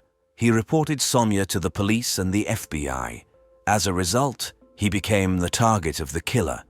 It happened once while he was fishing. The shooter missed, but it didn't end there. Later, the attack happened right near his garage. Dennis informed the FBI about everything, but nothing happened. The Bordeaux case was forgotten until, after 10 years, Dennis learned that Sonia had a second husband, and he suffered the same fate as his brother. Dennis hoped that the renewed interest in Sonia could also revive interest in his brother's case. Concerning Sonia's plans to obtain not only all the property but also her husband's insurance, things didn't go as planned. The insurance company hired a private investigator who quickly discovered that fraud was nothing new for Sonia. She had burned down her beauty salon for insurance purposes, manipulated taxes and receipts. She had been caught twice before, so her name was known to the police. The investigator provided his report to the employer, and the insurance company refused to pay Sonia the insurance money. However, the investigators' work impressed Sherry and her family so much that they hired him to investigate the murders. He quickly found out that Earl's and Larry's murders were similar in that the Sony brothers were involved in both crimes. They, like other family members, were financially dependent on Sonia and were willing to do anything she demanded. Sherry, just like Dennis, handed everything the private investigator found to the FBI, hoping that an investigation would finally begin. However, weeks and months passed and nothing changed. Sonia continued working at her salon as usual. But after the new year, Sherry started receiving emails. The author claimed that Sonia was responsible for Larry's murder and offered to return his sister's ashes. The emails were signed by John Bordeaux. How could that be? Bordeaux was the surname of Sonia's first husband, but Earl John Bordeaux had long been dead. It turns out that Sonia had a son whose existence she kept secret. She gave birth to a boy in the Philippines when she was a very young girl, a teenager. Earl adopted the boy after their wedding. Earl's family knew nothing about him, nor did Larry's family, despite Larry's desperate desire to have children. Nevertheless, Sherry decided to respond to the emails, primarily because she wanted to return Larry's ashes. John asked for $35,000 in return, but the more they corresponded, the more Sherry became afraid of what kind of person he might be. What if he was a fraud or something worse? With each new letter, she realized that he was indeed worse. For an additional fee, he offered another service to kill Sonia, whom Sherry despised. Sherry was frightened, not knowing how to escape this situation and fearing what else might happen. Her fears were not unfounded. On April 27, 2007, in Lamita, the 60-year-old owner of a beauty salon was found murdered. She had been shot, and the killing resembled an execution rather than a random shooting. The victim was Sonia Riskin, known as the Black Widow of Lamita, who was suspected of killing not one, but two husbands. She met the same fate as her victims. The arriving police were struck by the meticulous and well-kept nature of the house. It appeared that the owner rarely received visitors during her lifetime, which perfectly matched her character as a reclusive and suspicious woman. It was also interesting to note that there were no signs of forced entry. It seemed that the killer simply entered the house and shot his victim. Her purse remained untouched, along with the cash inside. The neighbors saw nothing. The victim's relatives immediately rushed to the scene, among them her beloved nephew, Eric de la Cruz. Sonia regarded him as her favorite grandson and was proud of him. The young man served on the USS Ronald Reagan aircraft carrier and had just returned home after a tour of Asia. Upon hearing that his beloved aunt had been killed, he immediately informed the police that if something happened to Sonia, John Bordeaux was responsible for it all. John Bordeaux didn't have to be searched for, as he was the one who found Sonia's body and contacted the rescue service. The detectives immediately found the relationship between the son and Mother Strange. There wasn't a single photograph of him in the house, no hint of a son, as if he didn't exist for Sonia. Overall, he seemed like the family outcast, especially compared to Sonia's favorite, Eric. John explained that although he and his mother sometimes couldn't find common ground and didn't communicate, the situation had improved recently, and he would never harm her. When asked who he believed could have committed the murder, he could only mention Sherry, Larry's sister. After all, she genuinely hated Sonia, as did Dennis. The FBI questioned both of them, but they had alibis. Moreover, no one was as devastated by Sonia's death as these two. They hoped Sonia would pay for her terrible actions by going to prison, so the detectives turned their attention back to John. The electronic emails signed with his name didn't work in his favor. Furthermore, he failed the polygraph test. Even his own relatives considered him the murderer. Allegedly, no one else had the motive, opportunity, and means to commit the crime, but he insisted on his innocence and stood his ground. Therefore, the detectives didn't rush to arrest him, and they were rewarded with a clue from the Black Widow herself.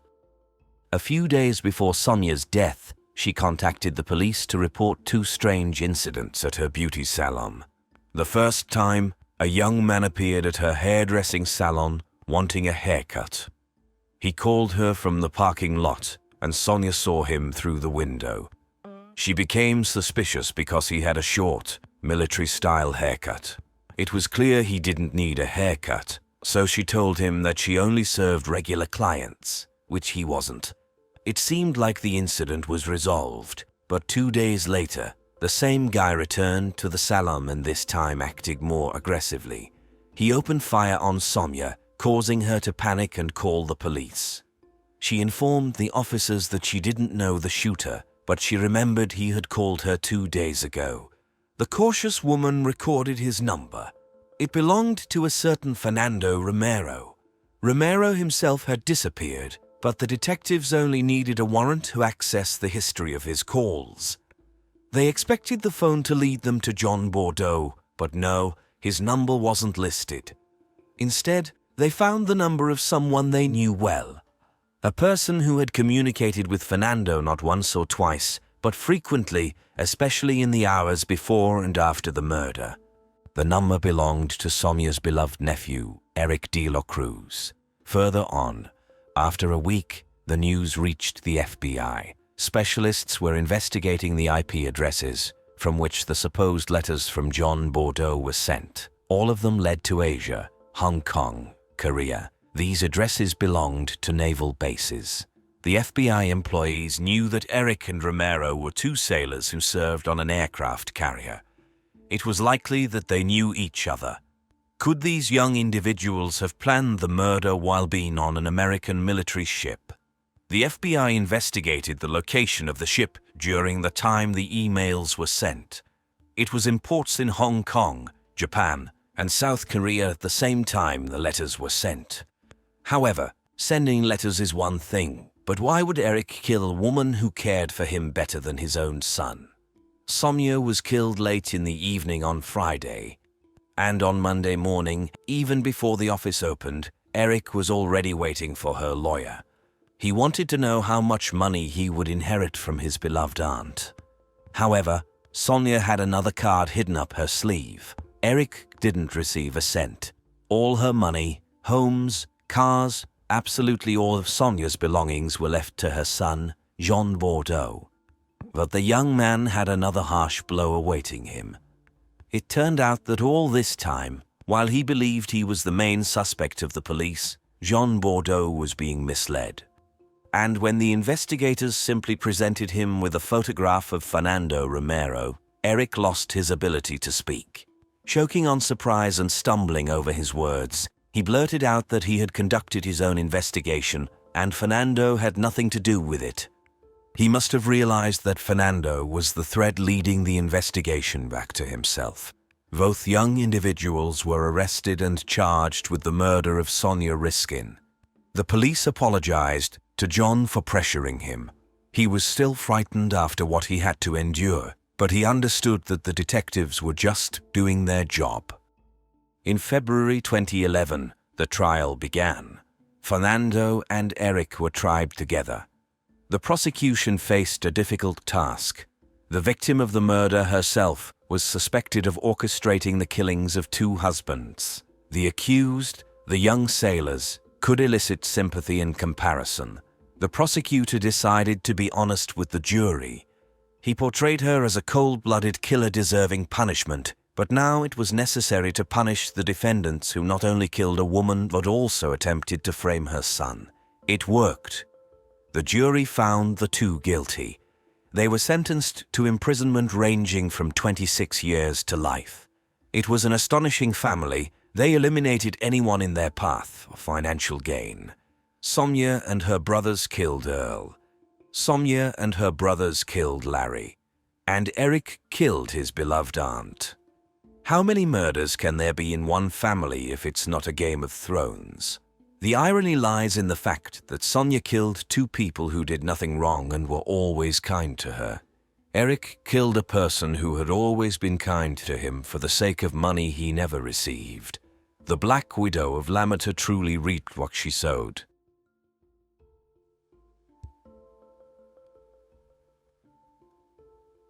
In 2019, Sherry went to the Philippines to personally try to find Larry's remains. She could only ascertain that the remains were passed from one relative to another under Eric's orders. In the end, her search led her to a house that had obviously been vacant for a long time. She couldn't fulfill her dream of returning with her brother's urn to their homeland. On April 14, 2023, two friends, 32-year-old Siraporn Kanwang and 36-year-old Sararat Rangsaiwathaporn, commonly known as M, arrived at the Meklong riverbank in Ratchaburi, Thailand, to release fish into the river.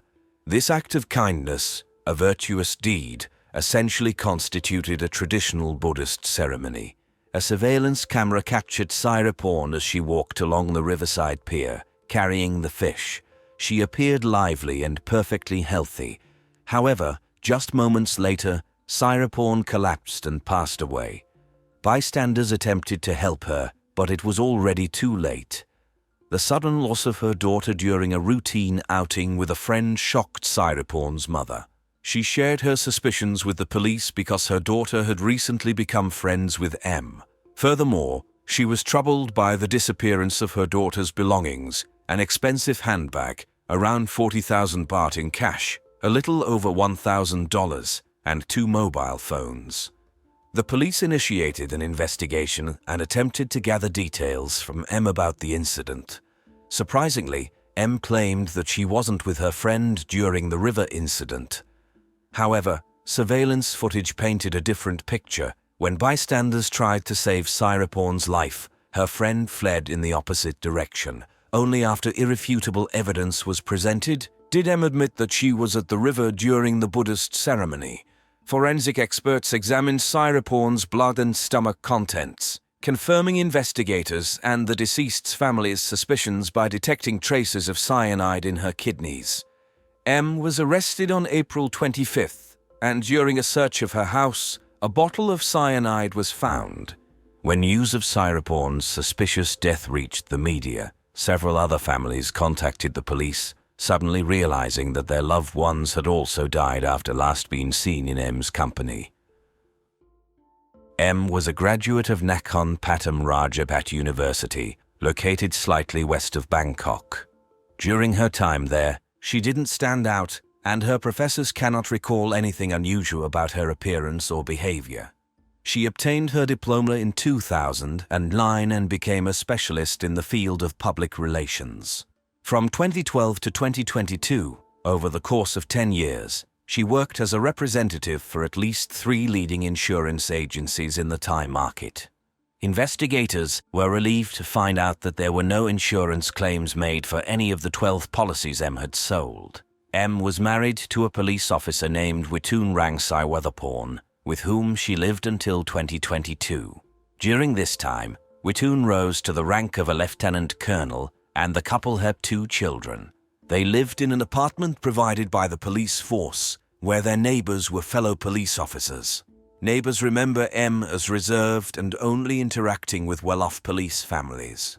In 2022, the couple separated fairly amicably as they continued to live together for some time afterward. However, by the end of 2022, M started seeing a 35-year-old man named Satizak Punkun. The two were expecting a child, as M was 4 months pregnant. Unfortunately, on March 12, 2023, her boyfriend unexpectedly passed away, leading the police to now believe that he too fell victim to poisoning. After having dinner, Satizak suddenly lost consciousness at a gas station. He was taken to the hospital, discharged, but unfortunately passed away the next day. Later, it became known to investigators that M had called her ex-husband, who came to her from Bangkok to Udon Thani. The former spouses got into Satizak's car and without much hesitation, they went to apply for a loan, using the car as collateral. After that, they attempted to visit people to whom Satizak had lent money and tried to collect all these debts. In reality, M wanted to gain much more after her boyfriend's death. A representative from the insurance company contacted the police and shared that M had wanted to insure the man's life for 7 million baht or $200,000, but the regular insurance premium would have been 1,000 baht or $28, and she decided against pursuing this idea. With each new piece of information about M, investigators grew more horrified. 15 friends, aged 33 to 45, who had previously never complained about their health, suddenly fell ill after spending time with M. 14 of them passed away shortly after being in her company. This group even included 2 police officers. Police Major Nipa Sanjan passed away on April 1, 2023, due to respiratory and cardiac failure. She collapsed immediately after going with M to pray at Prapatam Cheri in Nakhon Pathom. The police shared surveillance footage that captured the poisoning incident, and watching it is an emotional experience. Nipa was sitting on a bench when she suddenly became unwell. She curled up, hit her head, fell to the ground and lay motionless. What was her friend M doing at that moment? She was talking on the phone, with her hand resting on her side. At some point, she walked away from Nipa, completely ignoring her. She didn't even make an attempt to pretend to help. But was it worth expecting any semblance of care from her, considering she had already claimed 12 victims? Police Captain Kunda Torai didn't fare well after befriending M either. Kunda had just borrowed money from her friend before she was found lifeless in her car on August 10, 2022. There were no signs of trauma on her body. The car's dashcam, smartwatch, iPad, and mobile phone had all disappeared. The earliest murder linked to M dates back to 2015, involving the death of Montatip Khao In, known to everyone as Sai. M and Sai had been friends since childhood. While Sai wasn't exactly wealthy, she often lent various amounts of money to M. After marrying a foreigner, Sai moved to another country. However, in 2015, she returned to Thailand, and M picked her up from the airport in her car upon her arrival. Soon after, Sai passed away due to acute heart failure. Sai's mother remembers that M quickly intervened at the time, supposedly to handle her financial matters as per Sai's husband's request. Sai's family was shocked by her sudden death but believed it was fate. Yet, when news of M's accusations surfaced, they contacted the police, suspecting a connection, especially considering M had abruptly cut off all communication with Sai's family. As far as investigators know, after this incident, M refrained from committing crimes until 2020. However, from 2020 to 2023, 13 of her friends died. The symptoms they experienced were associated with cyanide poisoning. Some of them passed away after lending money to the suspect, while others had valuable items go missing. Kantima Pezard, who lent a substantial sum of money to M, believes that she could have been the 15th victim of the serial poisoner known as M cyanide, as dubbed by journalists. Kantima had recently become friends with M. They went together to a large shopping center, but about a week before this, Kantima lent M 250,000 baht, approximately $7,000. While shopping, Cantimer complained of a sore throat and feeling under the weather.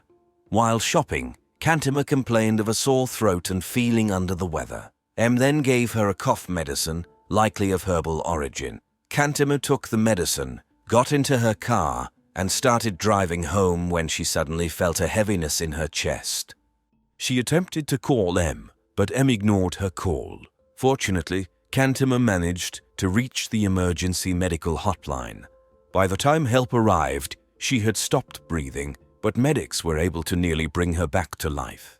M never communicated with her again and didn't return the money. Now, of course, Cantimer is certain that she could have become one of M's victims if help hadn't arrived in time. She reported her story to the police. M. cyanide's motive confirms the conclusions of a criminological study that suggests the motive of female serial killers is often driven by the desire for enrichment or gain from people close to them. In contrast, for male serial killers, the motive is usually tied to satisfying their intimate needs and preying on victims. M. cyanide was addicted to gambling and had a desperate need to continue funding her addiction. She regularly visited gambling websites, and the police reported that somehow she lost nearly 1 million baht in a single day, which is approximately $28,000. Overall, the woman spent around 78 million baht on her addiction, over $2 million, which she obtained from her victims. Some of the money went toward paying off debts and obligations that M had accumulated due to her addiction, but not all of them were settled, and she continued to gamble with the rest. Law enforcement officers tried to identify the recipients of these funds and determine if any of these people were involved in the murders. While it's evident they weren't involved in the murders, the police are dismayed by the fact that online gambling websites continue to flourish in Thailand, generating significant profits for organized crime in the country and causing immense suffering for those who fall into their traps. The natural question arises, how did M convince her well-off acquaintances to give her money? After all, some of them had known her only recently, and it's unlikely that they would trust a new acquaintance so much. In reality, some people had known her since childhood, while others trusted her as a police officer's wife. Many of the victims were involved in financial schemes resembling pyramid schemes that M was part of. She would enter the lives of these affluent individuals, gaining their trust before various means of obtaining their money, including pyramid schemes, lottery fraud, shady investments, or simply borrowing money. Often, she would ask for small sums, and perhaps her well-off friends felt uncomfortable refusing her. Furthermore, in several cases, she managed to gain financial benefits even after poisoning her victims. For example, she assured the relatives of the deceased that she would handle all their affairs, gaining control. When victims inquired about getting their money back, she would invite them to lunch or on a trip and then introduce cyanide. Why didn't anyone notice that over a dozen acquaintances of M had died under suspicious circumstances? Because the poisoner operated in different provinces of the country, and until 2023, none of these cases were investigated. It's also important to note that the poisoner wasn't always in immediate proximity to the victims. For instance, Nimnakit, the wife of a doctor, passed away after ingesting a tablet sent to her by the poisoner via mail. The woman's husband believed his wife died due to constant fatigue and stress after giving birth to their little daughter. The poisoner had significant influence over Nem there to tell the young mother that she had gained weight during her pregnancy. She sent her a weight loss tablet. On November 23rd, just a month after giving birth, she sent another tablet, but it was dirty and Nim couldn't take it. On the 25th of the same month, after taking the second tablet, Nim passed away. At that time, her husband wasn't at home, and her 2 children were left alone with the deceased mother until a neighbor came at the husband's request. Even though the woman's husband was a medical professional, he didn't suspect M and believe his wife had died of a heart condition they weren't aware of. A renowned forensic expert laments that Thailand lacks a coroner's office, which would be responsible for investigating sudden and suspicious deaths. In his opinion, if such a position existed, Similar to those in the UK, Australia, and the US, M's crimes could have been uncovered sooner and many lives could have been saved. M. Cyanide did not admit her guilt in the crimes, despite the efforts of the police. The lead investigator on the case explained that they only managed to get a partial admission from her regarding her involvement in the death of the latest victim, Syra Porn. She made a vague statement suggesting that cyanide had been mixed with illicit substances, which the victim ingested. However, the investigator doesn't believe this story. The reason is quite simple. Who would mix cyanide with prohibited substances, especially considering that cyanide is an extremely dangerous poison, and any dosage of it is associated with an immediate risk of death. Due to M's lack of confession, investigators were eager to identify the exact source of the cyanide and understand how she managed to easily access it over such a long period from 2015 to 2023. The cyanide used by the poisoner was the Spanish brand Pan-Riac, which is imported to Thailand by one of the 15 Thai companies. The lead investigator believed that someone helped M purchase the poison. It was revealed that her sister owns a pharmacy, but investigators were particularly interested in individuals who bought the substance with the same batch number as the one found in M's house.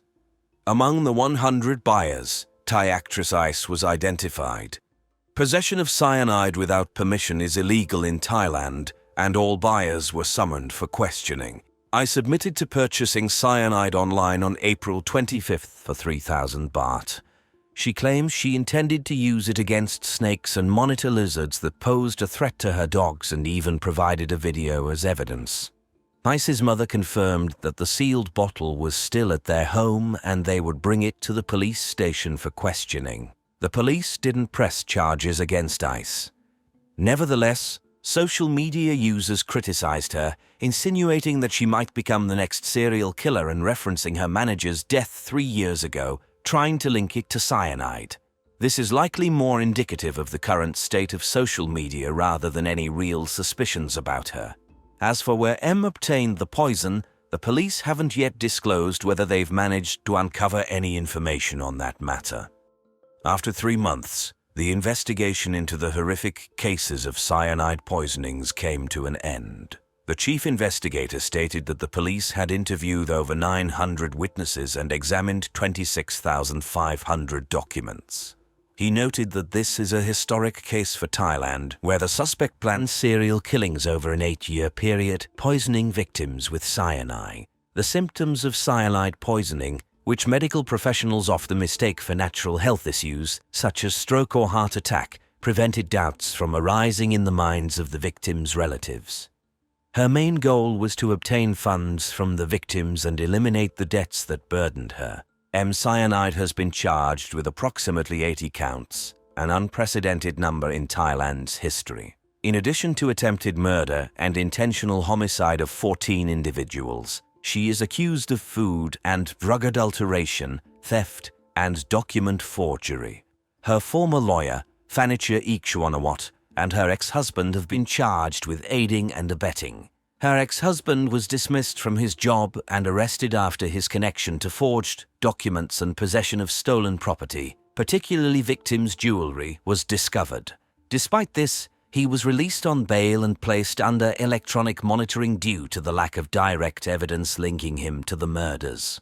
Additionally, some leniency was shown towards him after expressing a willingness to meet his ex-wife in prison and convince her to confess to the poisonings. If she confesses to the crimes, she might expect some leniency from the court. Otherwise, she could face the death penalty.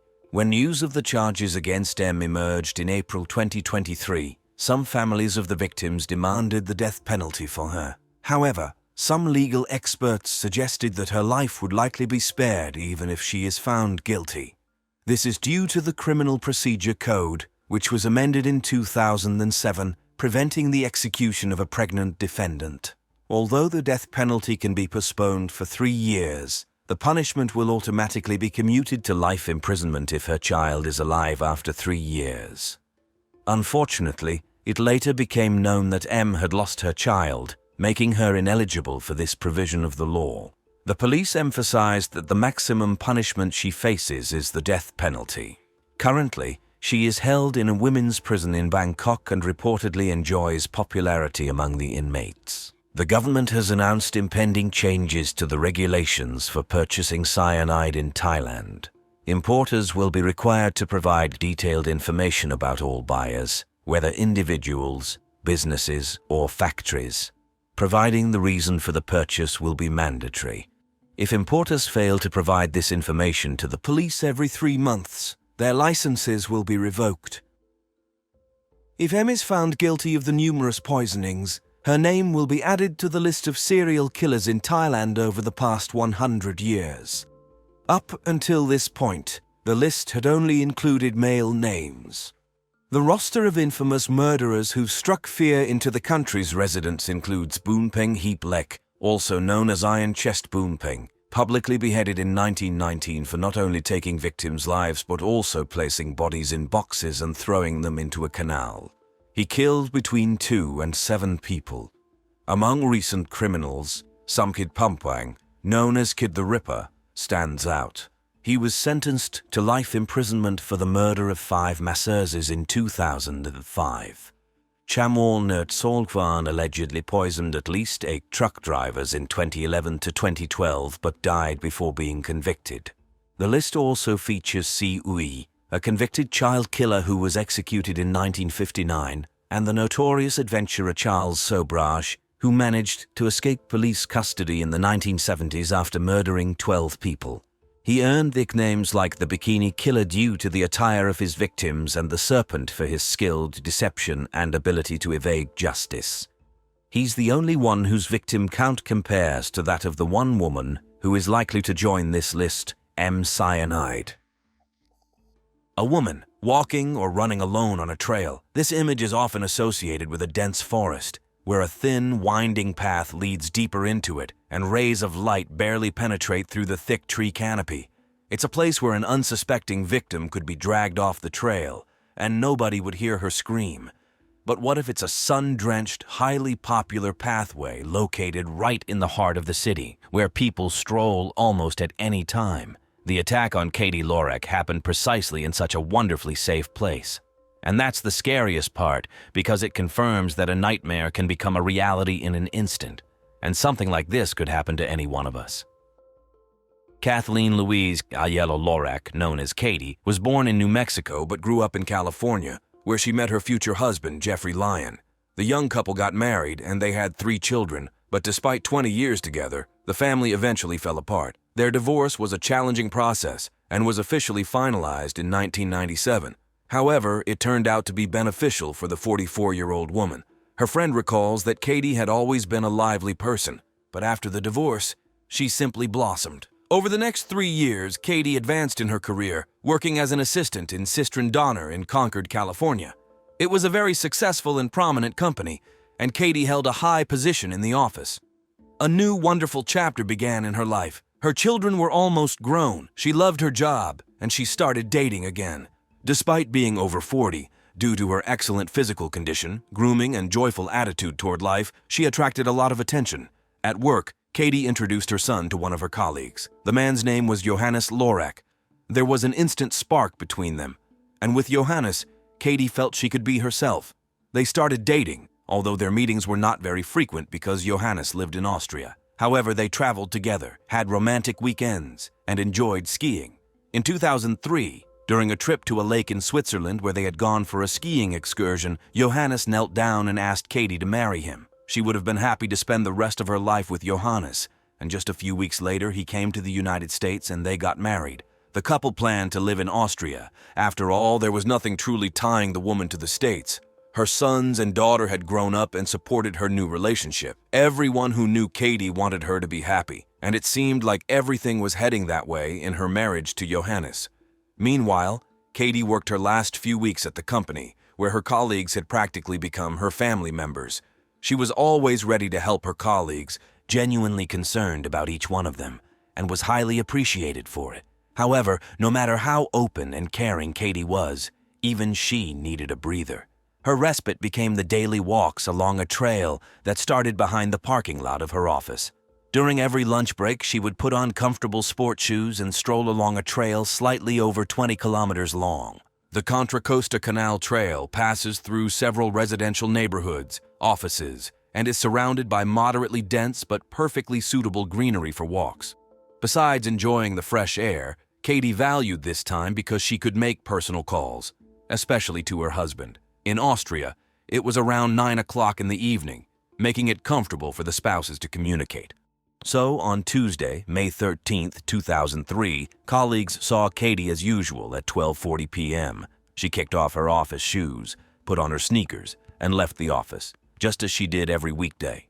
One might think that taking a solitary walk along a trail amidst shrubbery could be risky for an attractive woman, and in case of any danger, nobody would hear her scream. But this specific trail was nothing like that. Not only did it pass by residential homes and businesses, but people were constantly walking, jogging, walking dogs, and biking along it. It was nearly impossible to find a time during midday when the trail was deserted, yet someone managed to do so. Katie was deeply engaged in a conversation with her husband when he heard her either muffle a scream or sharply inhale before the phone disconnected. Johannes tried calling his wife back, assuming she might have simply stumbled and dropped her phone, but all calls went to voicemail. He knew Katie would call back, understanding that her abrupt end to the conversation might worry him, so he called her office to alert her colleagues. By that time, they were already concerned. Katie was punctual to the minute, and when she didn't return after lunch, they began searching for her. Johannes's call further troubled them. They knew what needed to be done. It was around 3 p.m. when the police were notified of Katie Lorek's disappearance. Credit must be given to the police. They didn't take the disappearance of an adult woman lightly and responded promptly. Just a few minutes after the call to the police, they dispatched officers to the trail since colleagues mentioned she should be there. The officers searched for her on foot, on motorcycles, and called in K9 units. The dog indeed led the K9 unit in the same direction the missing woman used to enjoy walking, so the officers knew they were on the right track. But how could she simply vanish in broad daylight? The search quickly led the K9 unit to a bloody trail on the pathway. It wasn't just a few drops, it was a very distinct trail, as if an injured person had been dragged from the trail into the bushes, but that wasn't all they found. A sneaker caught their eye, lying nearby in a pool of blood. Then they saw the body of a woman lying in the mud. She was in a small depression, covered in blood, her hair matted with it. She was naked, with a bra featuring an animal print lying on the grass nearby, along with black leggings, another sneaker, and a jacket. It seemed as though someone had forcibly removed items of clothing from the victim in a hurried manner. It was evident to the officers that the attack had turned violent, a brutal assault on an unprotected woman. Police immediately checked for signs of life in Katie, and despite all the injuries, it turned out she was still alive. The arriving paramedics swiftly transported her to the nearest hospital within minutes. Her condition was extremely fragile, and they were determined to help her. But at 4:54 p.m., they were compelled to pronounce Katie Lorek deceased. Once Katie was taken to the hospital, the forensic specialists aimed to preserve as much evidence as possible, but it was already too late. When it was discovered that Katie was still alive, the medical team worked urgently to save her life, and therefore, they couldn't act cautiously to preserve evidence. They cannot be blamed. It's essential to prioritize saving the life of the victim in such cases. Consequently, some evidence was compromised. However, the police almost immediately discovered something crucial: the weapon used in the crime. It turned out to be a part of a fence post. It was taken from the section of the barrier that had long been rusted. They surmised that whoever the perpetrator was, they had broken off a part of the post just before the attack. Perhaps the crime was impulsive rather than planned. Therefore, nobody paid attention to the strange object in the assailant's hands, as it seemed harmless. While Katie was on the phone with her husband, she didn't see someone approaching or running up behind her. The attacker repeatedly struck her on the head. At least one blow must have caused her to weaken or lose consciousness, preventing her from screaming, and the assailant had the opportunity to drag her into the bushes without resistance. The murder weapon was covered in blood and was found next to the pool of blood where Katie was discovered. The forensic expert concluded that Katie died from head injuries. However, before that, the killer spent quite some time with her, committing various acts of violence. He left his semen on her body and skin particles on the murder weapon, which allowed the experts to retrieve his DNA. The DNA was cross-checked with the database, but there were no matches. After spending 2 hours at the crime scene, officers realized something was missing. Katie was on the phone during the attack. So where was her phone? It turned out the phone was on, and a ping led the police to an apartment building where 23-year-old Juan Sanchez lived. However, if investigators thought they would quickly arrest the suspect and close the case, it wasn't so simple. The young man explained that he was biking on the trail when he stumbled upon the phone without its owner nearby, so he assumed it was okay to take it. Juan showed the police where he found the gadget, and it was right near the crime scene. His words were trustworthy but not entirely convincing. He was asked to provide a DNA sample, and he readily agreed. Preemptively, it soon became clear that Juan was telling the truth. His DNA did not match the sample. He had merely found the victim's phone and was not the killer. However, since DNA comparison was going to take some time, the police delved into Katie's life. In such a fierce attack, the perpetrator is usually someone known to the victim, especially if the victim is a woman. First and foremost, detectives focused on Katie's ex-husband. What if the woman's second marriage had triggered jealousy and rage in him? However, despite the difficult divorce, there were no signs of animosity between the former spouses. Furthermore, Jeffrey had an alibi which ruled him out as a suspect. Before marrying Johannes, Katie was dating another man who lived in Germany, but on the day of the murder, he happened to be in the city due to interesting circumstances. Moreover, Katie had met him just 2 days before her death. Yet again, they couldn't link the man to the crime scene or establish a motive. What if the new man in the woman's life was responsible for her death? It wouldn't be the first time a man didn't want to be tied down by the bonds of marriage, but wasn't content with a divorce either. Usually money becomes a factor, such as insurance. Certainly, Johannes was thousands of kilometers away from his wife and spoke to her on the phone. On the other hand, he knew her schedule better than anyone, knew where she would be and at what time. Could he have hired a hitman? However, the murder weapon indicated that it was a spontaneous, not a planned crime. Besides, a hitman would likely have tried to flee the crime scene as quickly as possible rather than tormenting the woman. Everything suggested that the victim and the killer hadn't been acquainted before the incident. Therefore, detectives doubled their efforts to find witnesses who might have noticed something unusual on the trail that day. People recalled walking there themselves or with their pets, going to work, riding bikes. One cyclist remembered a stranger asking him for a cigarette. Overall, it seemed like an ordinary day, not hinting at anything out of the ordinary. Despite the shock that something like this had happened on the trail where they felt safe every day, a few witnesses remembered a man acting strangely. He was pointing at the canal, showing fish, as if trying to attract the attention of passers-by.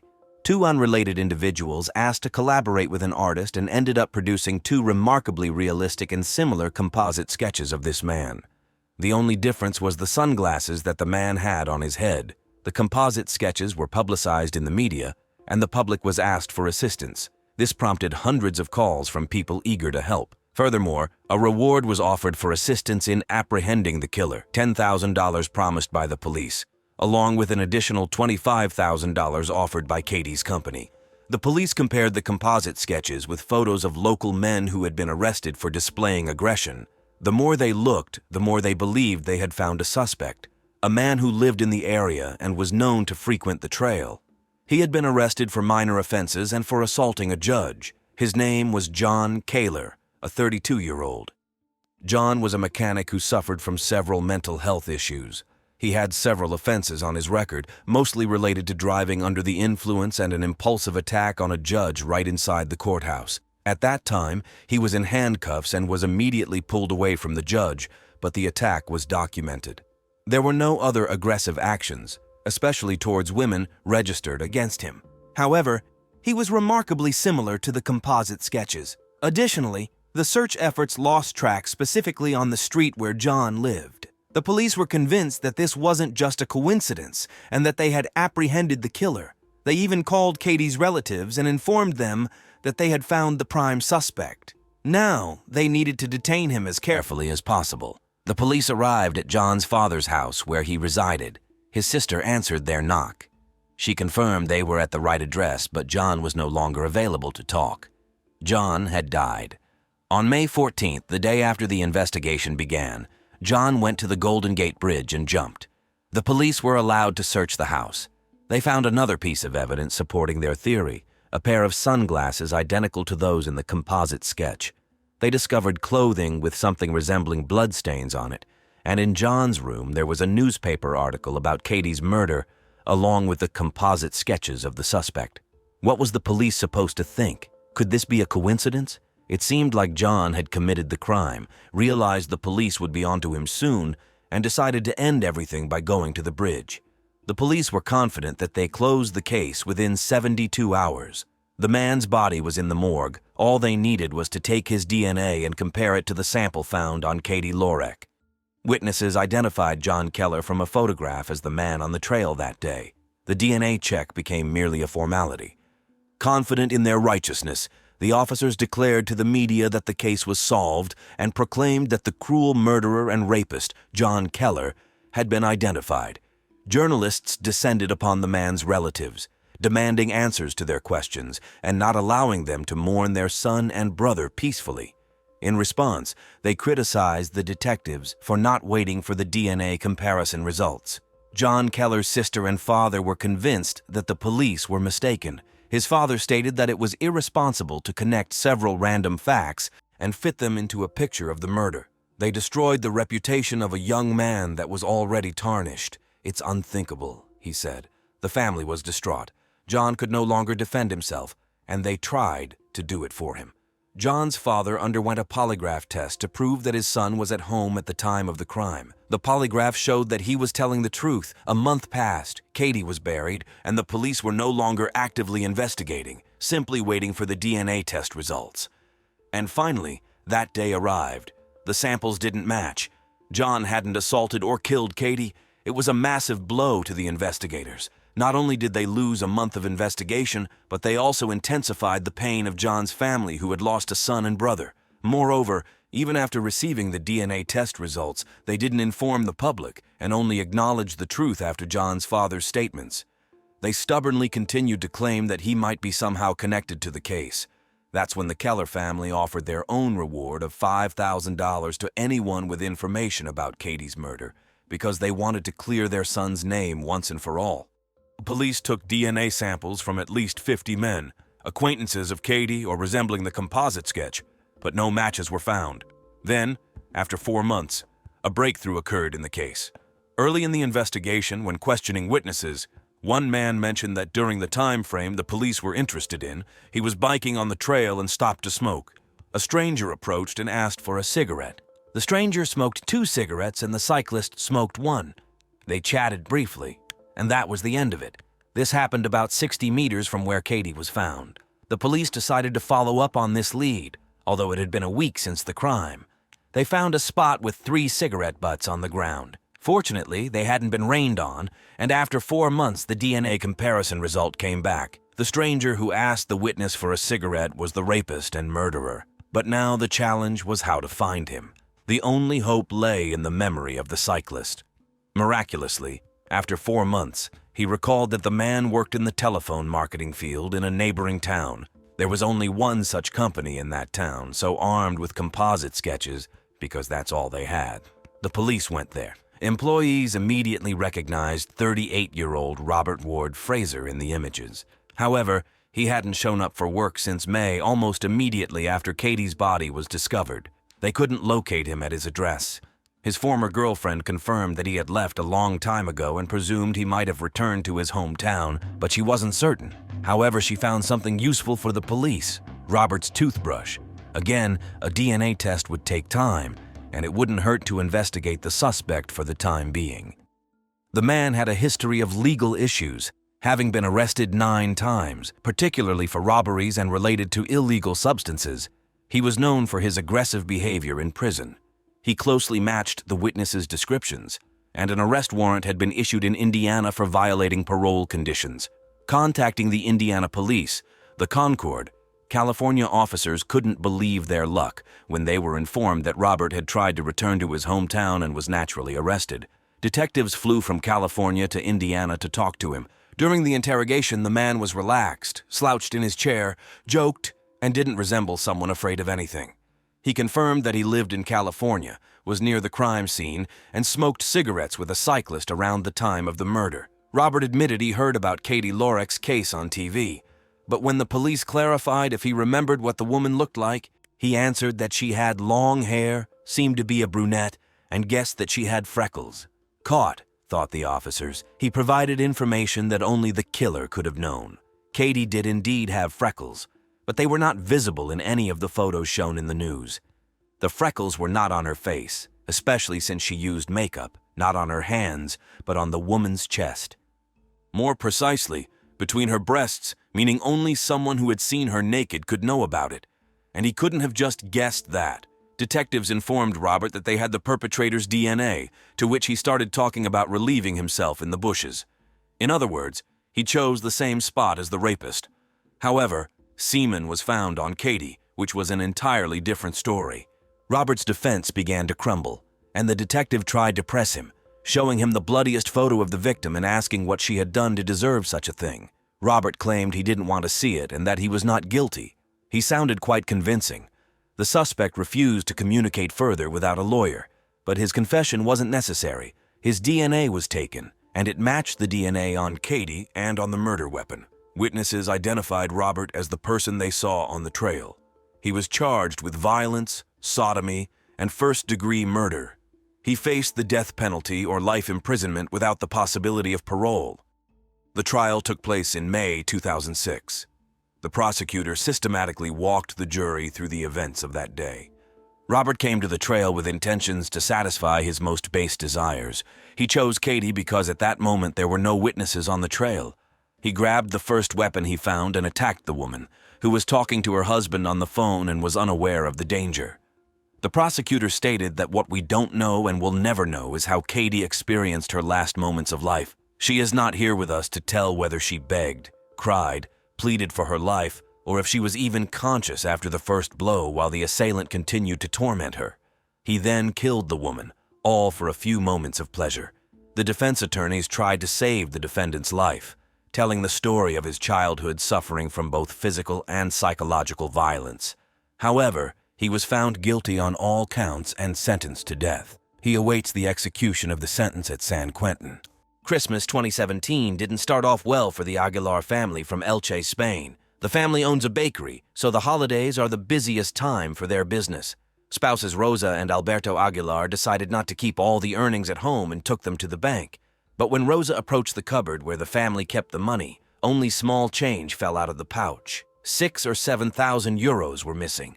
The spouses were afraid they had been robbed, but the door lock was intact, and there were no signs of a break-in in the house either. Then they decided that perhaps their daughter Patricia knows more. Patricia Aguilar is the eldest child of Alberto and Rosa. 2 weeks ago she turned 18. Patricia was a typical teenager, albeit a bit introverted and shy. She studied art and spent a lot of time in her room on the computer. Her parents were worried that she had few friends and was becoming reclusive. Therefore, Rosa was very happy when her daughter said she had been invited to a birthday party. The girl left with an overnight bag and has not returned since. Her parents wrote and called her, but she did not answer. They didn't know what to think. Considering that the money went missing at the same time as Patricia, Alberto decided to contact the police. But the police were confident she would return soon and didn't rush to find the 18-year-old girl. By evening, the issue of money no longer concerned the parents. They wrote to Patricia that they wouldn't scold her as long as she returned home. That night, they couldn't close their eyes. When they finally received the message, "Everything is fine, I will contact you in a few hours," from their daughter Alberto and Rosa didn't buy it. The message was not written in the way their daughter would have done it. Now the parents were convinced that something had happened. The most likely scenario seemed to them that the thief who stole the money had kidnapped the girl and taken her phone. Rosa couldn't sit and wait, knowing that the police were not taking any action. So she went into her daughter's room and searched through all her belongings. Every book, notebook, pillow, stuffed toy. She even looked under the lamp and behind the paintings.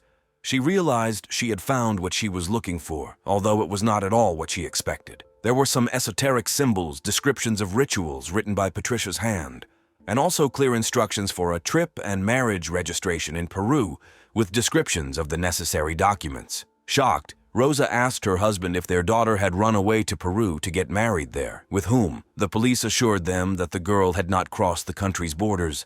The plot thickened. Among her daughter's belongings, Rosa found photos of adult women she didn't know. Then for the first time, the thought crept into her mind that a cult might be behind all this, which she hurried to share with the police. but they dismissed her again because 2 weeks ago the girl turned legal age and could do whatever she wanted. Weeks passed without any news, and Rosa and Alberto decided to turn to the public. They understood that the internet would be of invaluable help to them in this, but the Aguilar spouses were not familiar with it. They didn't even use social networks. Therefore, they turned to Noelia, Rosa's cousin. Patricia treated her as an older sister. Noelia responded in kind, and when her help was needed without hesitation, Noelia closed her shop in Benidorm and came to Elche. It was not difficult for her to find out that Patricia had been communicating a lot with some guy who sent her lists of books on black magic and esoterica. One word appeared particularly often in her notes: gnosis. As Noelia read, the concept of Gnosticism involves the search for knowledge, truth, but in the 1950s, several groups emerged claiming that allegedly to be saved in the apocalypse, one needed to cleanse oneself of sins. This could be done by engaging in intimate relationships as often as possible. Becoming carriers of such truth, the new followers of the doctrine had to renounce their families because other people were doomed, they were enemies. After finding all this out, Patricia's relatives realized that they didn't really know the girl, and that she had been living a double life for a long time.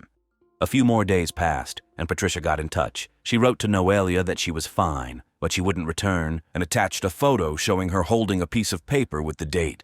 She explained that she and her boyfriend were traveling in a mobile home across Europe, and they were currently in Pitești. But Pitești is in Romania, and the police assured them that the girl had not left Spanish territory. A quick search online told Noelia that on that day in Pitești, the temperature had dropped to -6 degrees Celsius, and the girl was wearing just a t-shirt. Noelia tried to call her back and found out that the girl's phone operator only serves South American countries. If, according to the police, Patricia had not left Spain, how did her phone do that? When Noelia tried to confront Patricia with this new information, she became agitated and rudely demanded to be left alone. But Noelia wasn't going to give up. In fact, the police were mistaken. On the very first day of her disappearance, when Patricia supposedly went to her friend's birthday party, she flew to Lima, Peru. After 2 years of online communication, she finally met her beloved, Stephen. He met her at the airport and immediately took her to a hotel. There, he became Patricia's first man. Thanks to the money she brought with her, they were able to rent a small apartment, where Patricia met 29-year-old Mariori Garcia Valverde and 42-year-old Paula Vega, the other, as he called them, wives of the man. Patricia knew she would become Stephen's third wife, but he didn't warn her that they would live with 4 children, Paula's daughter and 2 girls and a boy from Mariori. So 8 people ended up living in a small apartment, and there was no space for intimacy, which they were supposed to engage in every day. Stephen and Patricia met 2 years ago. It was a very difficult time for the teenage girl. Patricia had an uncle, her mother's brother, Jose. He loved his niece very much, spoiled her, spent time with her when her parents were busy. For Patricia, he was both an older brother and a father figure. However, in 2015, 29-year-old Jose fell ill. He was diagnosed with pancreatitis. People recover from this illness, but complications arose in Jose's case. He passed away within 4 months. The whole family was devastated. While Alberto was able to fully immerse himself in work, his wife Rosa and Patricia couldn't cope with the pain of loss. Rosa developed depression and found solace in simple computer games that allowed her to distract herself. Unfortunately, during this time, she distanced herself from her children and husband, and Patricia, who needed the support of her loved ones more than ever, became very vulnerable. She began to ponder what happens after death, as she could not accept that death was the end. She became interested in this topic, visited relevant websites, and she met Stephen, a man with very developed communicative and manipulative abilities. He studied psychology books to know how to penetrate the consciousness of every person. He called himself a savior, a messenger facing the impending end of the world, apocalypse. He made naive girls believe that they were a couple in a past life and that his wives, his queens, had a mission to populate the world after the apocalypse. Stephen realized that Patricia was the perfect victim because she was a teenager and, as is often the case at that age, felt insecure and believed that nobody cared about her. All of this combined with her natural innocence. Stephen took advantage of her psychological vulnerability due to her uncle's death and used his persuasive methods to lure her into his traps. While her family was preoccupied, for 2 years Stephen worked on the girl's mind to isolate her, and no one noticed anything until it was too late. The girl believed she was safe because Stephen was on the other side of the globe. He gradually manipulated her, first asking for pictures in lingerie, then nude. Only after that did they discuss intimate moments, and the girl agreed that he had 2 wives. He explained this by saying that from a biological point of view, a man is created for relationships with many women, but a woman can only have one husband because a woman is a temple. Relationships with a man allow a woman to progress spiritually. A man can do this himself, but for a woman, this is the only way. And now, after 2 years of online communication, Patricia gave up everything and ran away to Stephen. He gave her a new name, Silvana, which means born in the jungle. But she had to get used not only to the new name. She had never taken forbidden substances, and Stephen made her consume a root that caused strong hallucinations. He didn't hesitate to give it to the children either. Meanwhile, the girl's family didn't give up trying to find her. They were lucky that Patricia left plenty of clues behind. Among her notes, Noelia found logins and passwords to computer games and social networks. One attracted her attention because it was repeated several times. Nicoli. It turned out to be the girl's secret page, where she expressed her thoughts about the afterlife. Among her friends, Noelia noticed a young man named Stephen Martinez, and in his friends list there were only girls, 3,000 girls, all roughly Patricia's age. Noelia suspected that he might be behind all this. It was some progress, but for now, Noelia only found the guy's name on the internet. They needed evidence. Then the girl's mother searched Patricia's room again and noticed an interesting document. It turned out to be a medical certificate issued by a hospital in Lima, Peru, in the name of Paula Vega.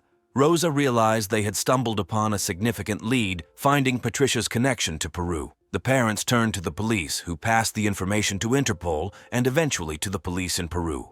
Stephen became nervous when the police called Paula and asked for clarification regarding Patricia. Even before Patricia's escape, he had asked her to forge a medical certificate for Paula, but instead of destroying the copy, she put it in a drawer in her room and completely forgot about it. And now they had problems. If Paula testified, the police would start digging deeper. Stephen decided to get Patricia out of trouble. They went together to the police station. Like a vulture, he watched her every word, controlling her every move. At his direction, the girl told the officers that nobody had kidnapped her and that she wanted to live in Peru. Since Patricia was of legal age, the police saw no crime. They simply let the couple go. This disappointed the girl's family, but at least they learned Stephen's full name, Felix Stephen Manrique Gomez, and they decided to change their approach, to turn to the media. This decision changed everything.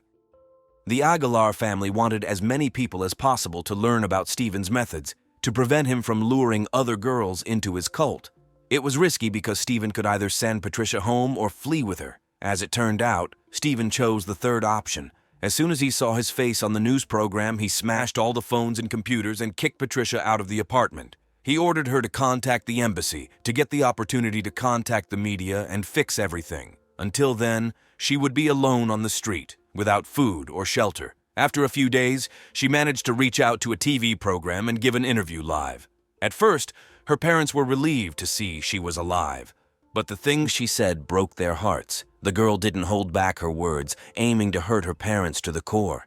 She stated that she didn't want to know Rosa and Alberto because they were bad parents.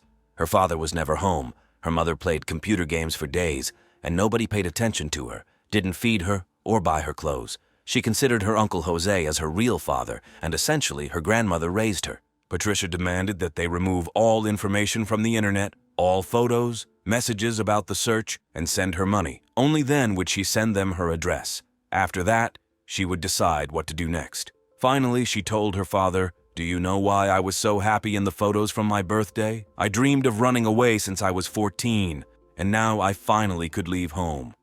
It was painful for the parents to hear this, and many of their acquaintances and even relatives believed the girl's words. After such a shocking statement, both the police and the media lost interest in the case. But her family didn't give up. Noelia decided to make the most of social media opportunities. She created a fake profile similar to Patricia's and requested to be friends with Stephen. She tried to portray herself as a teenage girl interested in esoterics, but perhaps she pressed too hard, asking for his phone number to communicate in Messenger. He suspected that she wasn't who she claimed to be, but mistook her for some Karen. He blocked her, but Noelia was already unstoppable. In Stephen's friend list, she found one Karen. It was a girl whose photo she had already seen among Patricia's belongings. Contacting her, Noelia learned that Karen had also been in the cult, but she managed to break free from Stephen's clutches. However, her sister Mai not only had been with him, but also was his only official wife. Karen confessed that she was afraid for her sister and advised reaching out to her mother Alinda. Perhaps she could help in some way. Despite Patricia partially managing to improve the situation with her interview, Stephen turned into a paranoid. He moved the girls and children to San Martin de Pangoa, a region 12 hours away from Lima by bus, in the middle of the jungle.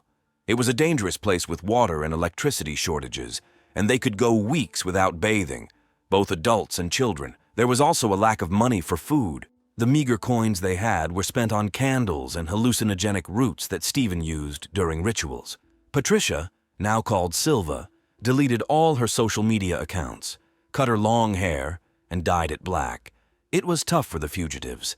A man with 3 women and 4 children, one of whom was clearly a foreigner. Cornered, Stephen became increasingly aggressive. He began mistreating Patricia very badly. Once he even told Mai, maybe we should just kill her, but it wasn't easier for the others. He severely beat the children and girls, using a leather whip, the effect of which was like being hit by 3 whips simultaneously. He beat the children for any reason, especially Mai's son, the only boy. Patricia got tired of this quickly and told Stephen that she would leave him, to which he threatened to take his anger out on the children. Despite the girls being willing to do anything for Stephen, even give their lives for him, he soon started asking for things that were beyond even their limits. Living nearby were girls who were rumored to be night butterflies despite their young age. Mai made the mistake of mentioning this to her husband. Stephen claimed that the girls would supposedly help him with a new ritual and demanded to arrange a meeting. But Mai couldn't do it because they were underage. She even considered Patricia too young for Stephen. The man became so enraged that he grabbed his wife by the neck and began to strangle her. She was almost suffocated and couldn't breathe.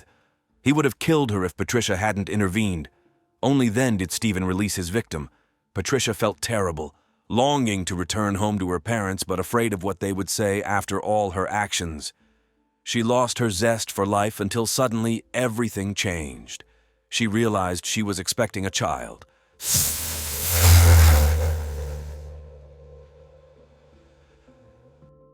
Many advised the Aguilar family to forget about Patricia and stop searching, but her parents decided otherwise.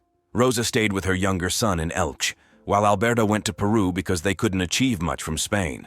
But Peru was a large country, and Alberto was a stranger there, so he sought the support of Alinda, the mother of Karen and Mai. They found a prosecutor willing to help them, and the police began investigating, treating the case as one of human trafficking. The first place the officers visited was Patricia's apartment, from where Stephen had already taken her. Alberto could barely hold himself together when neighbors told stories of often hearing screams and blows and witnessing the girls being forced into intimate relationships in front of the children. Since Stephen had taken the children out of school and away with the girls in an unknown direction, detectives decided to track their phones. Stephen was horrified at the thought of being found, so the phones were almost always turned off. All they could do was wait for someone in the group to turn on their phone. Meanwhile, investigators found out who this Stephen was. The 35-year-old man was born in Lima into a poor and troubled family. He was bullied by other boys at school, which led him to spend time only with girls. From childhood, he learned how to manipulate them. His father gave him a book that helped Stephen join the Gnostics, but he was expelled because he drew ideas from other cults and called himself a prophet. Gradually, he came to found his own cult. When Stephen and the girls ran out of money, they moved to Alto Selindon, a tiny village with 30 houses. They settled into a hut right in the middle of the jungle. Mostly drug dealers and those avoiding the police, like them, inhabited the area. There was no water, electricity, or food in the hut. At best, they ate only rice and potatoes. Patricia was already 8 months pregnant, but due to severe malnutrition, it seemed like she was only in her 3rd month. The hut was surrounded by huge puddles, and everyone had to constantly wear boots. Fungal infections appeared on everyone's feet, even the children. Their feet were covered in insect bite marks, and their heads had colonies of lice. It was a disgusting place for them and the children, including the unborn ones, because Mai was also pregnant. Mai feared for her children's health. It was very difficult for her in such conditions. Despite her husband's prohibition, she turned on her phone and called her mother, just to hear her voice. The girl didn't even say anything, but it was enough for the police to trace the call. Detectives believed the fugitives were in Lima, but it turned out Stephen had taken them deep into the jungle. The police decided to send 2 officers to the region who knew the case best. They were given 10 days to search. They showed pictures of the group members to everyone passing by, assuming that the girl resembling Patricia would stand out among the other locals. The officers didn't know that she had not only changed her appearance, but also didn't have permission to leave the city. The police decided to go even higher into the mountains. Their persistence paid off. One girl they showed the pictures to recognized Paula. She described her as a strange woman in pink boots who returns home every evening across the bridge with a food package. The officers began to wait at the bridge, and the woman indeed appeared. She moved like a robot, not looking at anyone. The officers followed her. 40 minutes later, they went beyond the city limits and deeper into the forest. Finally, she entered a house where rooms were rented out. The police decided to rent a room in the house because otherwise they couldn't conduct surveillance. They were lucky. They got a room right next to Paula's. They could hear everything happening in the other room. They heard the voices of a man, Paula, and another girl. It turned out to be Mai. But Patricia or the children were not visible. The police did not take more decisive action because Stephen never left the room, not even to use the restroom, and they were not sure if it was him. Naturally, he didn't work. Paula and Mai did while the man lay in bed, and the officers were afraid that he simply wouldn't say where Patricia was. Suddenly, they overheard the man saying that tomorrow they would split up and leave one by one. Stephen planned to go even further to settlements of more wild indigenous tribes. Upon hearing this, the police officers called for backup to capture them. Knowing their schedule, they were able to apprehend group members one by one. Paula was stopped when she left for work early in the morning. Mai also left the house to do laundry. As for Stephen, when the police entered, he was lying on the bed as usual. The man resisted, introduced himself by another name, and pretended not to understand what was happening. To prevent him from stepping barefoot on the floor, pregnant Mai gave him her shoes. After that, he was forcibly removed from the hut. Fortunately, the girls immediately disclosed where Patricia was. By Stephen's command, Patricia and all the children remained in the hut as far away in the jungle as possible when Stephen, Mai, and Paula went to earn money, although Stephen, of course, didn't work. Patricia did everything around the house, took care of the children, and even worked on the plantation near the hut. She was there when the officers arrived. They called her by name. She had become so accustomed to the name Silvana that hearing Patricia felt unfamiliar. The officers believed they were rescuing Patricia and 4 children, but there were already 5. When Stephen, Paula, and Mai left for the city, Patricia begged not to be left alone, but Stephen was adamant, and predictably, at 8.5 months, she began having contractions. She screamed in agony. The children were with her but didn't know how to help her. At the girl's screams, a neighbor came. She was the one who assisted in the delivery. Patricia admits that she never thought she would give birth in the jungle at 19.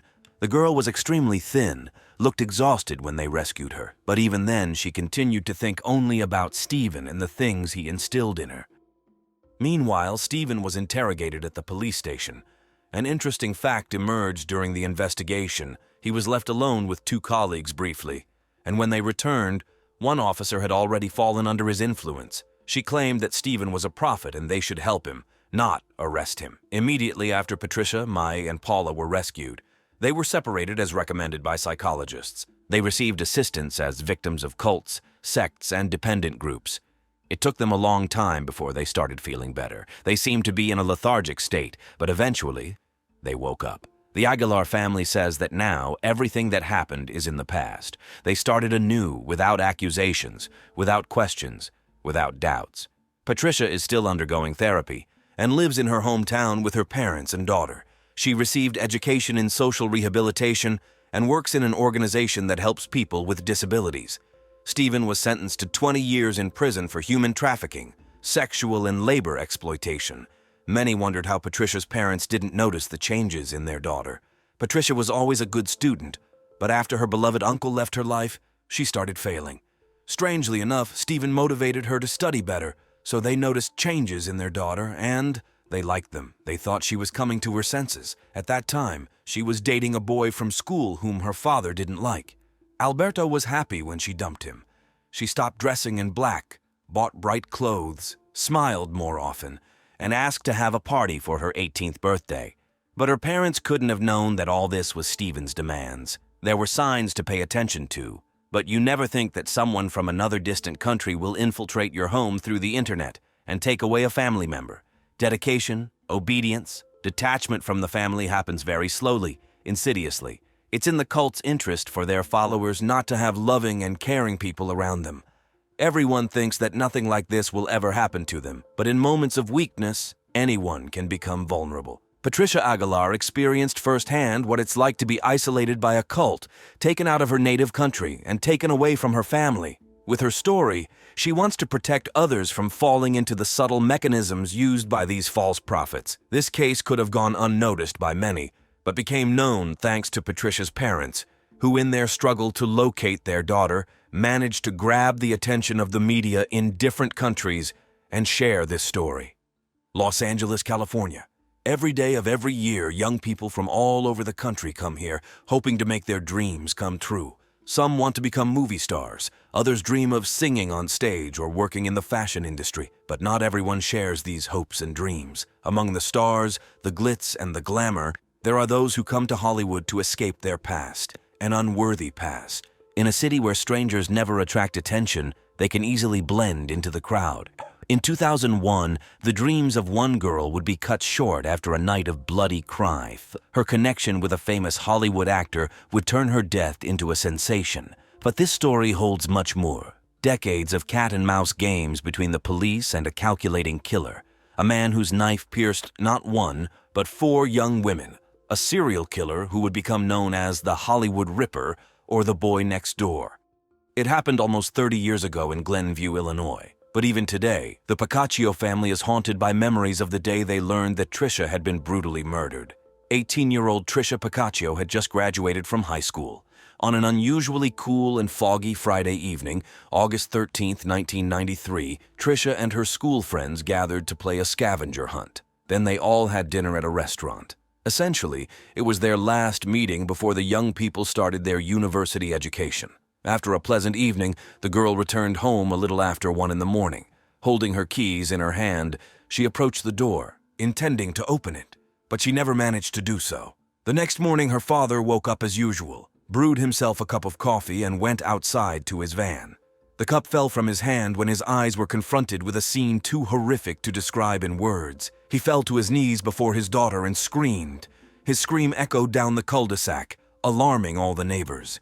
Despite the apparent futility of his efforts, Tricia's father tried to provide first aid to bring her back to life. When Tricia's mother learned what had happened, she fainted. Later, both parents were taken to the hospital in a state of shock. The police immediately began an investigation. Tricia had obviously been attacked, her arm twisted so severely that it broke, and she had received multiple stab wounds. But who could have wished such a death upon an 18-year-old girl loved by many? The investigators did their utmost, but a year after the murder, they had made no progress. However, about 12 months after Tricia's death, a neighbor's boy began attracting attention with his strange behavior. 17-year-old Michael Gargiulo was the best friend of Tricia's brother, Doug Piccaccio. Right after the incident, his reaction was quite natural. The boy was in shock over the murder of the neighbor girl he personally knew. He practically grew up in the Piccaccio house, often having dinner with the family. And just 2 days before her murder, Michael and another friend, Olson, had given Tricia a ride to her boyfriend's house. Overall, Michael was just a quiet guy to the Piccaccio family, a friend of their son who had never shown any oddities. But a year after Tricia's murder, the teenager started giving gifts to the family. It started with flowers he brought to Tricia's mother. Then he gave her and her husband a gift certificate for a restaurant dinner. And later, he bought Tricia's father a shirt. This was enough for detectives Jack Reed and Mark Baldwin from Cook County, Illinois, to take a closer look at the boy. A psychologist suggested that with these gifts, he was trying to atone for some sin. The detectives learned that Gargiulo had previously been involved in theft. Then Tricia's brother told the police about an interesting conversation he had with Michael. Michael once asked him if he knew who attacked Tricia. Would he be able to kill him? Doug said that the answer was known to any father or brother of a murdered girl. After this conversation, a detective called Doug and said that according to Michael, Doug had threatened him. It seemed that Michael at least knew more than he was saying, and when he was invited for a conversation at the station, he admitted that the morning after the murder, their mutual friend Eric Agazim had come to him and asked for help hiding something in his gym bag. Michael insisted he didn't know what was in the bag, but suspected it was the murder weapon, a knife. The detectives believed Michael, and when Agazim refused to talk to the police, he immediately became their main suspect. However, the investigators could not find any evidence against Eric, and the investigation stalled. For several years, there were no developments in the case. But one day, 5 years after Trisha's murder, Michael Gargiulo appeared on the Piccaccio family's doorstep. Clearly, he was still tormented by what he knew about the case, and he asked Trisha's mother if he could speak with her husband. The man wasn't home, so she let the boy wait for him. When Trisha's father entered the house, he immediately understood from Michael's face that they were in for a serious conversation. But before they could exchange even a few words, the door opened and Michael's father and one of his sisters came in. Without providing any explanation, they just took the boy away with them. Trisha's father immediately contacted the police and said they should talk to Michael again, but they were too late. Michael Gargiulo had left Glenview. Hollywood, 2001. 8 years and thousands of miles from the murder of Trisha Piccaccio. The bright lights of Hollywood have always attracted the young and beautiful. 22-year-old Ashley Ellerin was no exception. For a girl from a small town in Northern California, life in Los Angeles was full of opportunities, new acquaintances, and entertainment. Ashley studied at the Fashion Institute of Design and Merchandising. Naturally, she dreamed of working in the fashion industry. In the meantime, she loved having fun with her close-knit group of friends who always spent time together. One evening, the beautiful and smiling girl caught the eye of a rising Hollywood star, 23-year-old Ashton Kutcher. The young people had crossed paths at parties thrown by mutual friends, so when Ashton invited Ashley out to dinner, no one was surprised. They spoke on the phone and agreed that he would pick her up and they would go to a restaurant together. Ashton arrived at about 10:45 p.m. The lights were on in all the rooms, and the young man confidently knocked on the door, but the girl did not open it. He knocked again, but again there was no response. Ashton thought he was too late. Ashley got upset and left with friends. However, before leaving, he peeked through the window by the door. The apartment was a bit messy, but Ashley had just moved in, and that was quite natural. He also saw red wine spilled on the carpet. Not giving it much thought, Ashton went home. As we know now, it was not wine at all. The body of 22-year-old Ashley Ellerin was discovered by her neighbor early Thursday morning. The girl entered the house and almost immediately saw her friend lying on the floor, blue and covered in blood. Fearing that the killer might still be in the house, she ran outside and called emergency services. But she was in vain to hurry. The killer had long since disappeared, and it was too late to help Ashley. Detectives who arrived at the crime scene, Tom Small, were confronted with a gruesome sight. Even after so many years, they clearly remember seeing an enormous amount of blood, with Ashley lying a little further away. They marveled at the rage the killer must have been in to stab her 47 times. But what astonished the detectives even more was what they didn't see, any clues that would tell them which direction to move. Ashley's friends provided the detectives with one and only one hint in this case, telling them about a young man who had lived next door to Ashley a few months ago. He introduced himself to her as Michael, a heating and air conditioning repairman. When Ashley's friend's heater broke, they invited Michael over. When he appeared at their house, the young man mentioned that he was a professional boxer. But when he first arrived in Hollywood in 1998, like many other young people, he nurtured another dream, to make it big on the screen. Quite quickly, he achieved a certain level of success in this field, landing a small role as a boxer in 1999. He handled it excellently, but something strange happened behind the camera. He behaved distantly, maybe even a bit shy, and didn't talk to anyone, keeping to himself. He seemed to have two sides to his personality. On one side, he was a clumsy guy with a lot of insecurities, but upon closer acquaintance, it became clear, if he wanted something, he would achieve it at any cost, shutting off all emotions. Michael had even once been arrested for theft, and it was this manner of behavior that puzzled Ashley and her friends. Ashley was a beauty, always open to communication, but Michael never invited her on a date or flirted with her.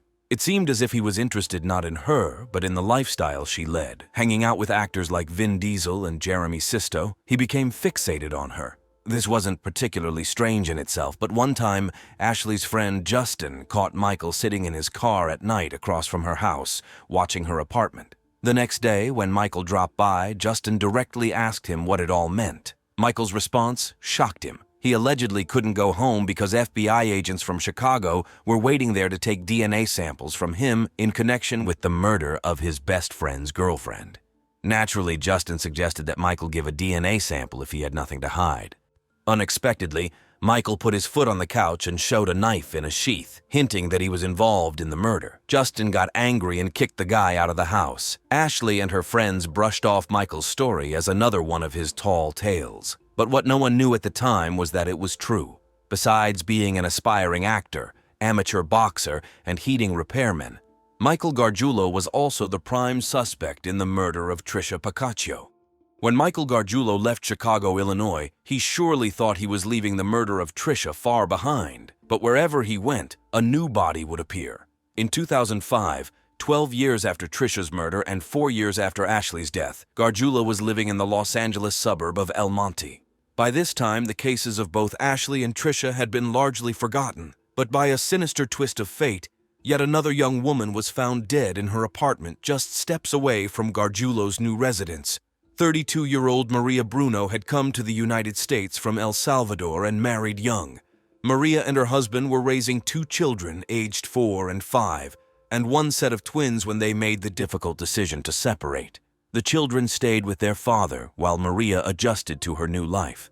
One fateful day, an unknown assailant removed the protective screen from the kitchen window of her ground-floor apartment, grabbed a knife right there on the spot, and entered the bedroom where she was peacefully sleeping. A woman of delicate build, defenseless, she lay asleep in the bedroom of her apartment, the very place where she should have felt completely safe.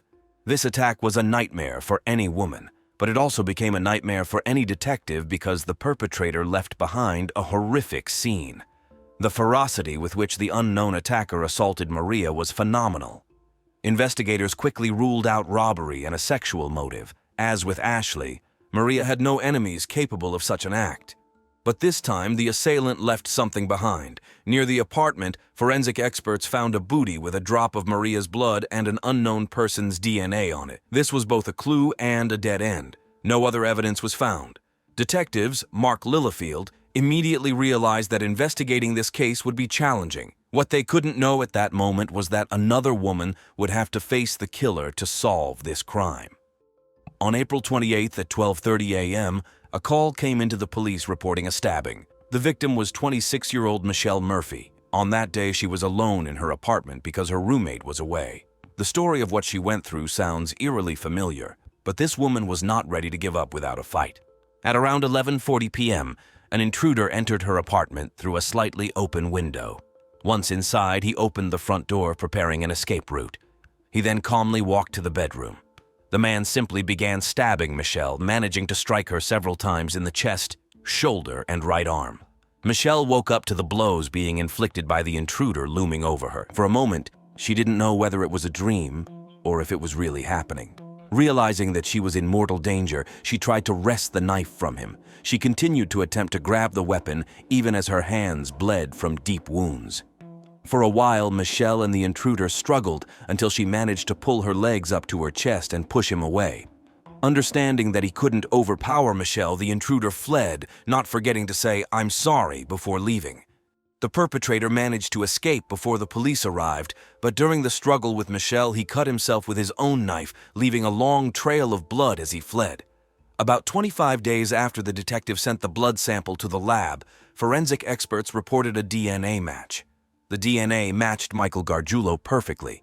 Within 24 hours, Gargiulo was arrested and charged with attempted murder. What stunned the detectives was where he lived, right across the street from Michelle. But Gargiulo's arrest for the attack on Michelle was only the beginning. The investigation would finally connect a series of unsolved murders that had begun 15 years earlier. It was evident that Michael Gargiulo wasn't particularly surprised when he was arrested by Sergeant Richard Lewis for the attempted murder of Michelle on the evening of June 6, 2008, as he specifically asked which department the officers represented. The fact that he wasn't sure which crime he was being arrested for was intriguing in itself. His question had a basis, as Michael Gargiulo's DNA had been found in the national database. It was entered there by the Cook County Police in Illinois.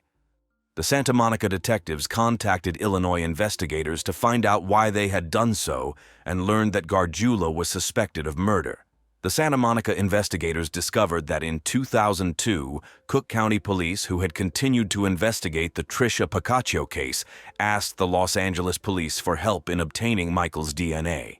By an amazing coincidence, they approached Detective Tom Small, who was investigating Gargiulo's involvement in the murder of Ashley Ellerin. It took the detective over a year to locate the elusive air conditioning repairman, linking him to Tricia's case. And 5 years later, that very DNA sample would help connect Gargiulo to the attack in Santa Monica. But that was far from the end of the story. The Santa Monica investigators called the El Monte police, suspecting that the attack on Michelle might be related to the murder of Maria Bruno.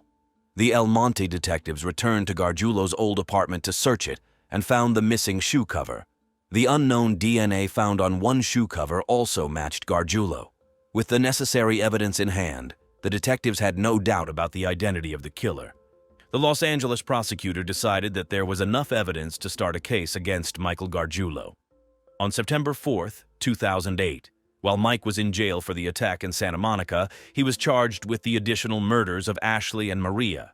However, the California investigators could not find an answer to one question.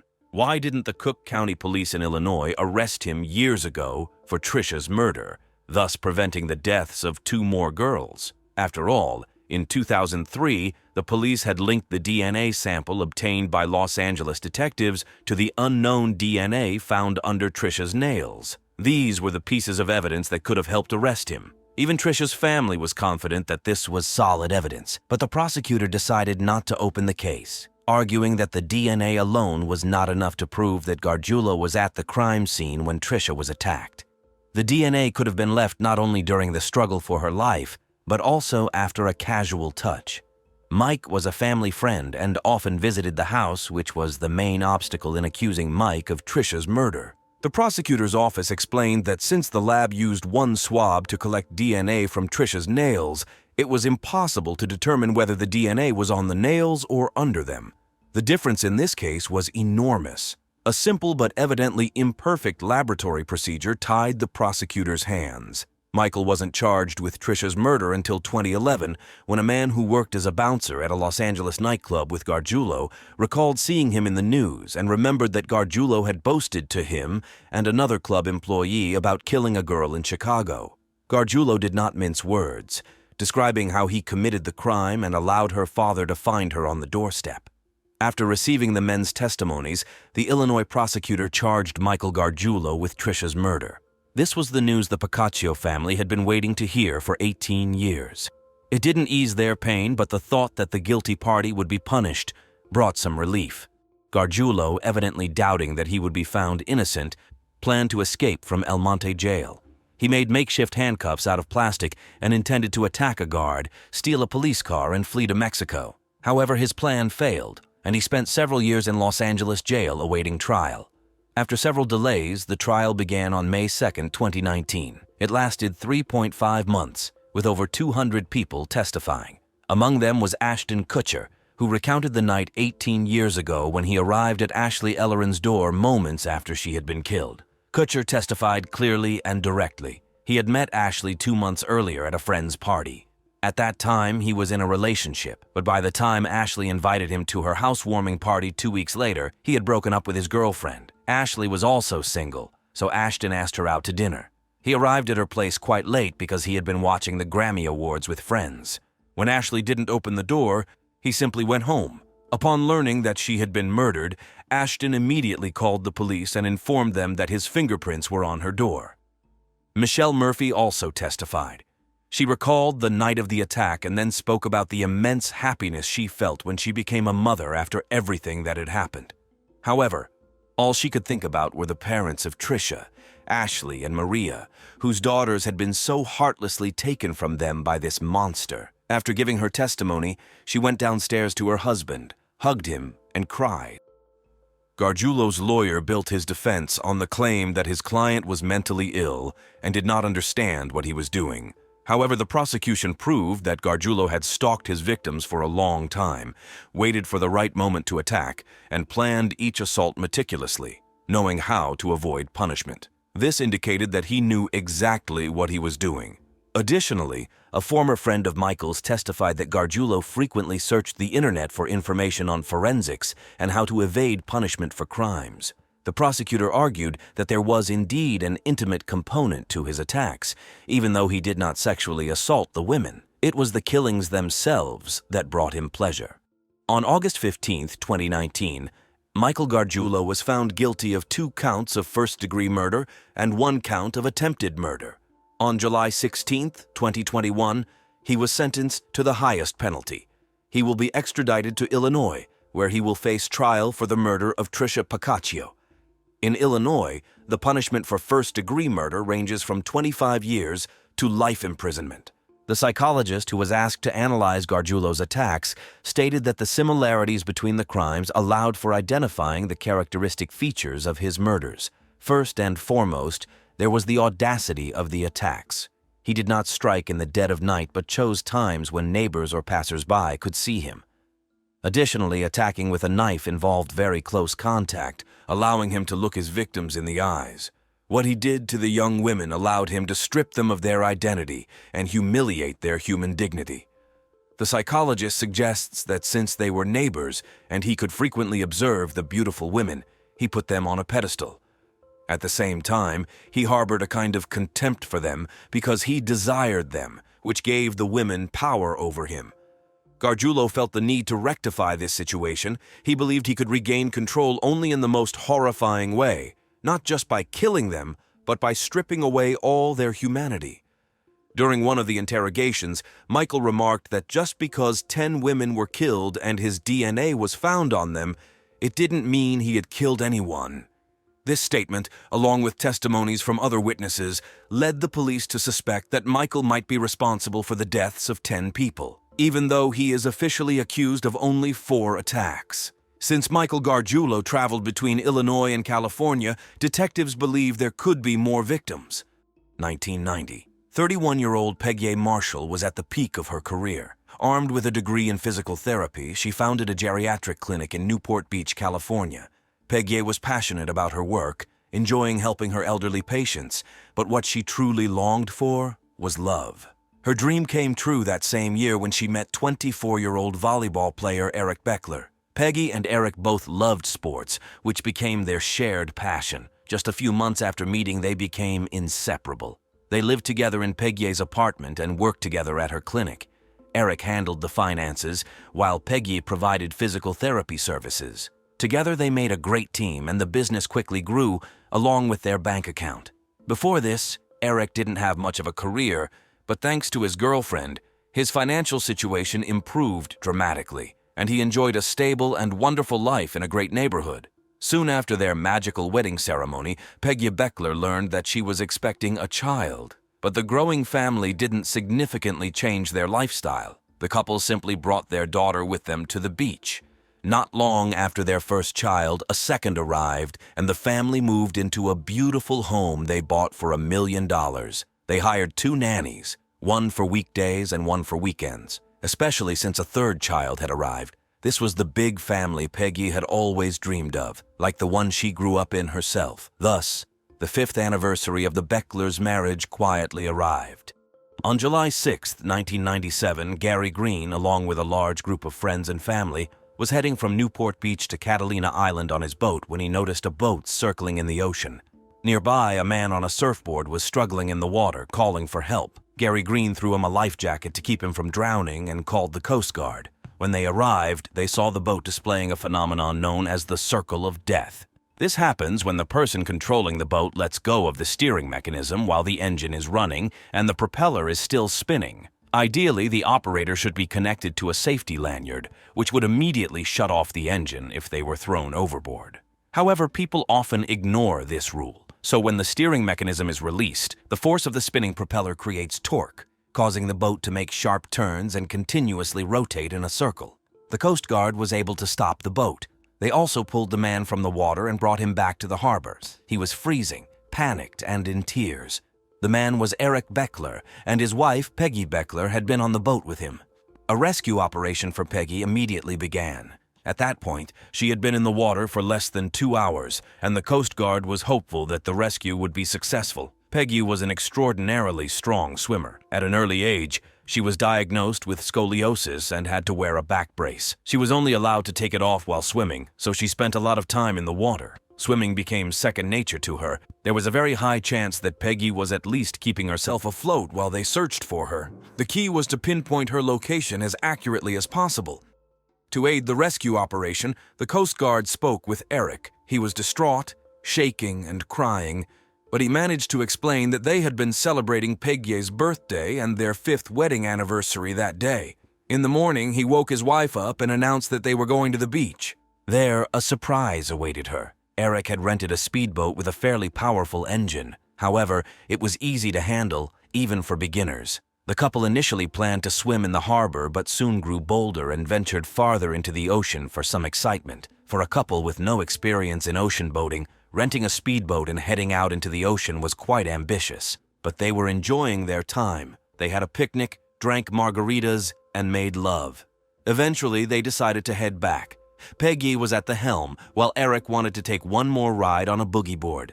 This type of surfing involves catching a wave while lying on your stomach on a relatively small board. As they approached the harbor, they were hit by what's known as a rogue wave or a killer wave, which completely engulfed Eric. When he resurfaced, Peggy was no longer on the boat. The boat itself was circling, making it impossible to get close. He couldn't swim away either, as he was still hoping to see Peggy on the water's surface. The Coast Guard officers were slightly puzzled by the fact that the weather conditions that day were surprisingly favorable for a sea trip. There were no waves and only a light breeze. They mentioned this to Eric, but he stood by his story. The investigators didn't argue. Although there had been no reports of rogue waves, they could have gone unnoticed. The ocean is an unpredictable place. Even in calm weather, many factors, wind, currents, tides, can combine to form unexpected, sometimes deadly waves. Hours passed, evening came, but the Coast Guard helicopters and boats continued to search for Peggy. Even Navy submarines joined the search efforts. As night fell, confidence in a successful rescue began to fade. If the current had carried her away, she could have ended up in Santa Barbara or even Mexico. Peggy Beckler was searched for relentlessly for several days, but in the end, the difficult decision was made to call off the search. The Coast Guard focused on examining the boat. First, they made sure there were no mechanical issues that could have caused the accident. Then, they tried to recreate the situation the couple had been in. All the experiments showed that no matter how the boat rocked, the person steering it should have fallen inside the boat, not into the water. There was another odd detail. A pair of sunglasses was found near the steering mechanism. If Peggy had been swept away by a wave, the glasses should have fallen overboard, along with other items which should have been in disarray, but nothing of the sort was observed. Suspicion grew, and the Coast Guard asked the Homicide Investigation Department to look into the case. It was only later that forensic experts examined the boat. However, since the Coast Guard initially treated the case as an accident, most of the evidence had been lost. Under the mattress, the investigators found a small stain that looked like blood. The amount was too small to extract DNA or even determine the blood type. They couldn't even confirm if it was human blood or from a fish. Nevertheless, this didn't stop the investigators from questioning Eric about the discovery. Eric explained that his wife was on her period, and since they had been intimate, something could have gotten on the mattress. A reasonable explanation, but the detectives weren't ready to take his word for it. The boat was treated with luminol to detect traces of blood, and they found a whole pool of blood that had been carefully cleaned. It was invisible to the naked eye. Unfortunately, too much time had passed, and it was now impossible to determine when the blood had appeared or who had cleaned it up. Besides, Eric seemed so distraught over his wife's disappearance. No one believed that he could have killed his beloved wife. Moreover, there was another theory regarding her disappearance. Peggy and Eric had been spending too much money. Eric hadn't made mortgage payments on their home for several months, and their financial situation had deteriorated. But at that moment, Peggy caught a lucky break. She was approached by representatives of another company interested in buying her clinic because it had achieved great success. Peggy was faced with a tough choice. She didn't want to sell her clinic for any amount of money, as it was her life's work. However, her husband felt differently. He wanted to get rid of all their problems and difficulties, take the money, and not work. After giving in to his persuasion, Peggy agreed to sell the business. But luckily for her, the new bosses wanted both her and her husband to stay and continue working at the clinic. This was a great solution for them, but the situation didn't last long. The new owners uncovered fraudulent schemes through which the clinic had been receiving money from insurance companies for services it hadn't provided. During the period in question, Eric had been handling the finances, but his wife, as the clinic owner, took the fall. The new owners found this unacceptable and fired both of them. But losing her job wasn't the worst part for Peggy. Her clinic had been draining money from medical insurance providers for years, and someone had to be held accountable. She was facing charges of fraud and tax evasion. These are federal charges, and theoretically she could have faced 10 to 15 years in prison. Peggy confessed all this to Eric's mother, Linda. This is why Linda was convinced that Peggy had staged her own disappearance. She believed that Peggy, being a strong swimmer, had jumped overboard, easily swum to shore, and then settled somewhere in Morocco or the Caribbean. Linda thought Peggy would only return once the statute of limitations on the federal charges expired. At first, Eric's actions seemed to confirm her suspicions. He recovered surprisingly quickly after his wife's disappearance. He then sent their 3 young children to live with Peggy's parents, giving them full custody. But if anyone thought that Eric would soon try to disappear and join Peggy, they were mistaken. Just 3 months after his wife's disappearance, Eric was already dating someone new. Her name was Tina New, a model and actress who appeared in TV shows.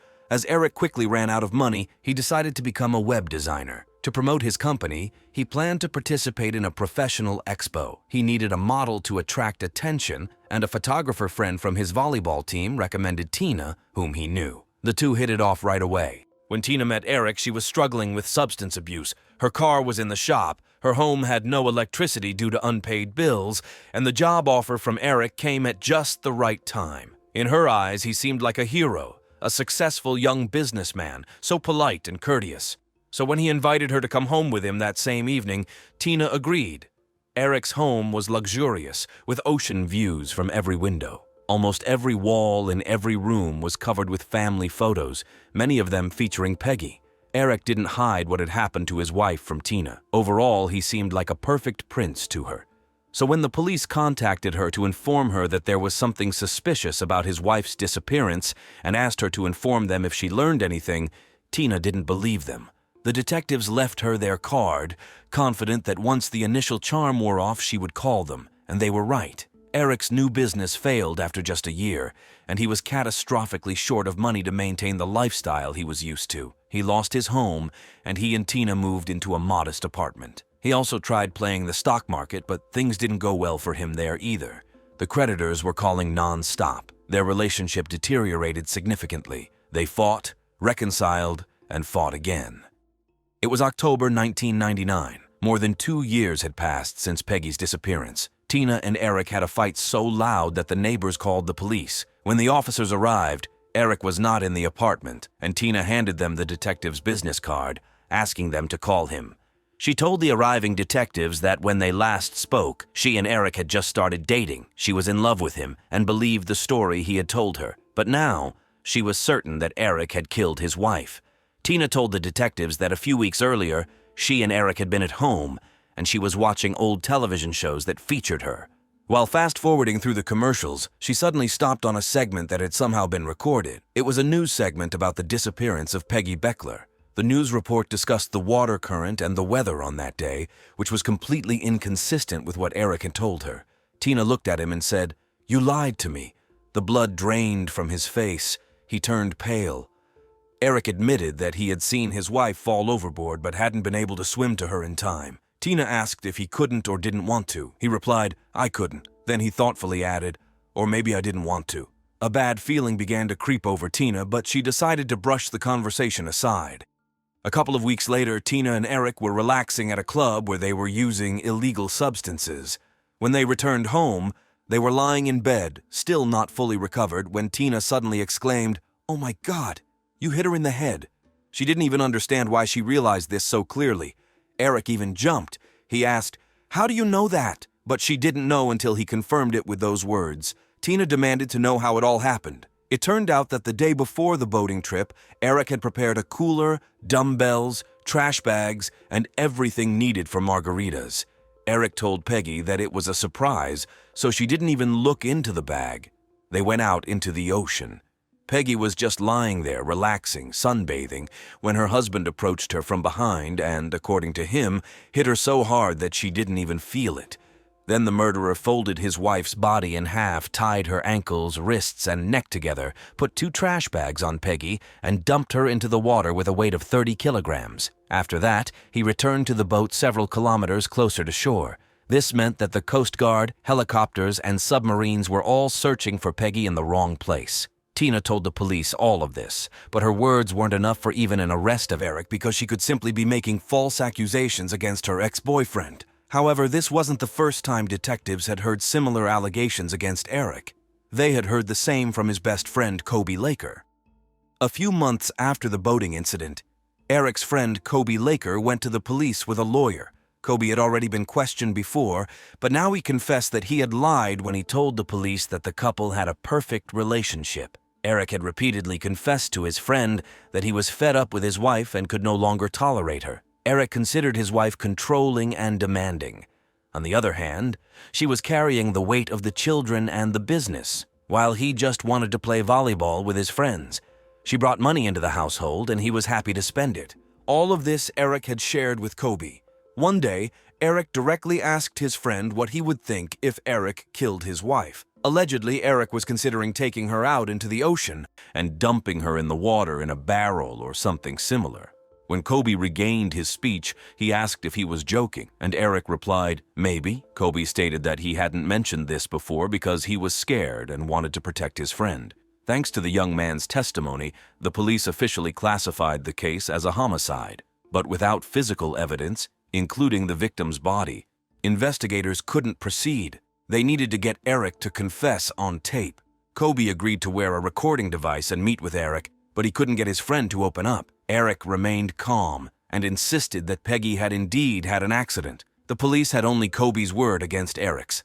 That wasn't enough for an arrest. By the time Kobe testified, the police had long given up on the idea that Peggy had faked her disappearance to avoid fraud charges. In reality, she faced a maximum fine, not prison time, so it was unlikely she would have abandoned her beloved husband and children to hide in another country. Therefore, the police now suggested that Tina try to get Eric to talk so they could record his words and arrest him. She agreed because she was openly afraid of her boyfriend. On October 29, 1999, the police placed a listening device on the girl's back and another in her handbag. Tina and Eric met at a restaurant, with detectives positioned both inside the restaurant and outside in the parking lot. The girl was supposed to act confidently, but she was afraid that Eric would hug her and feel the device on her. Eric and Tina had a couple of cocktails, after which Tina got down to business. She told Eric that the police had come to her asking questions about Peggy's disappearance, so they needed to agree on how she would respond. The man simply replied that she hadn't been on the boat.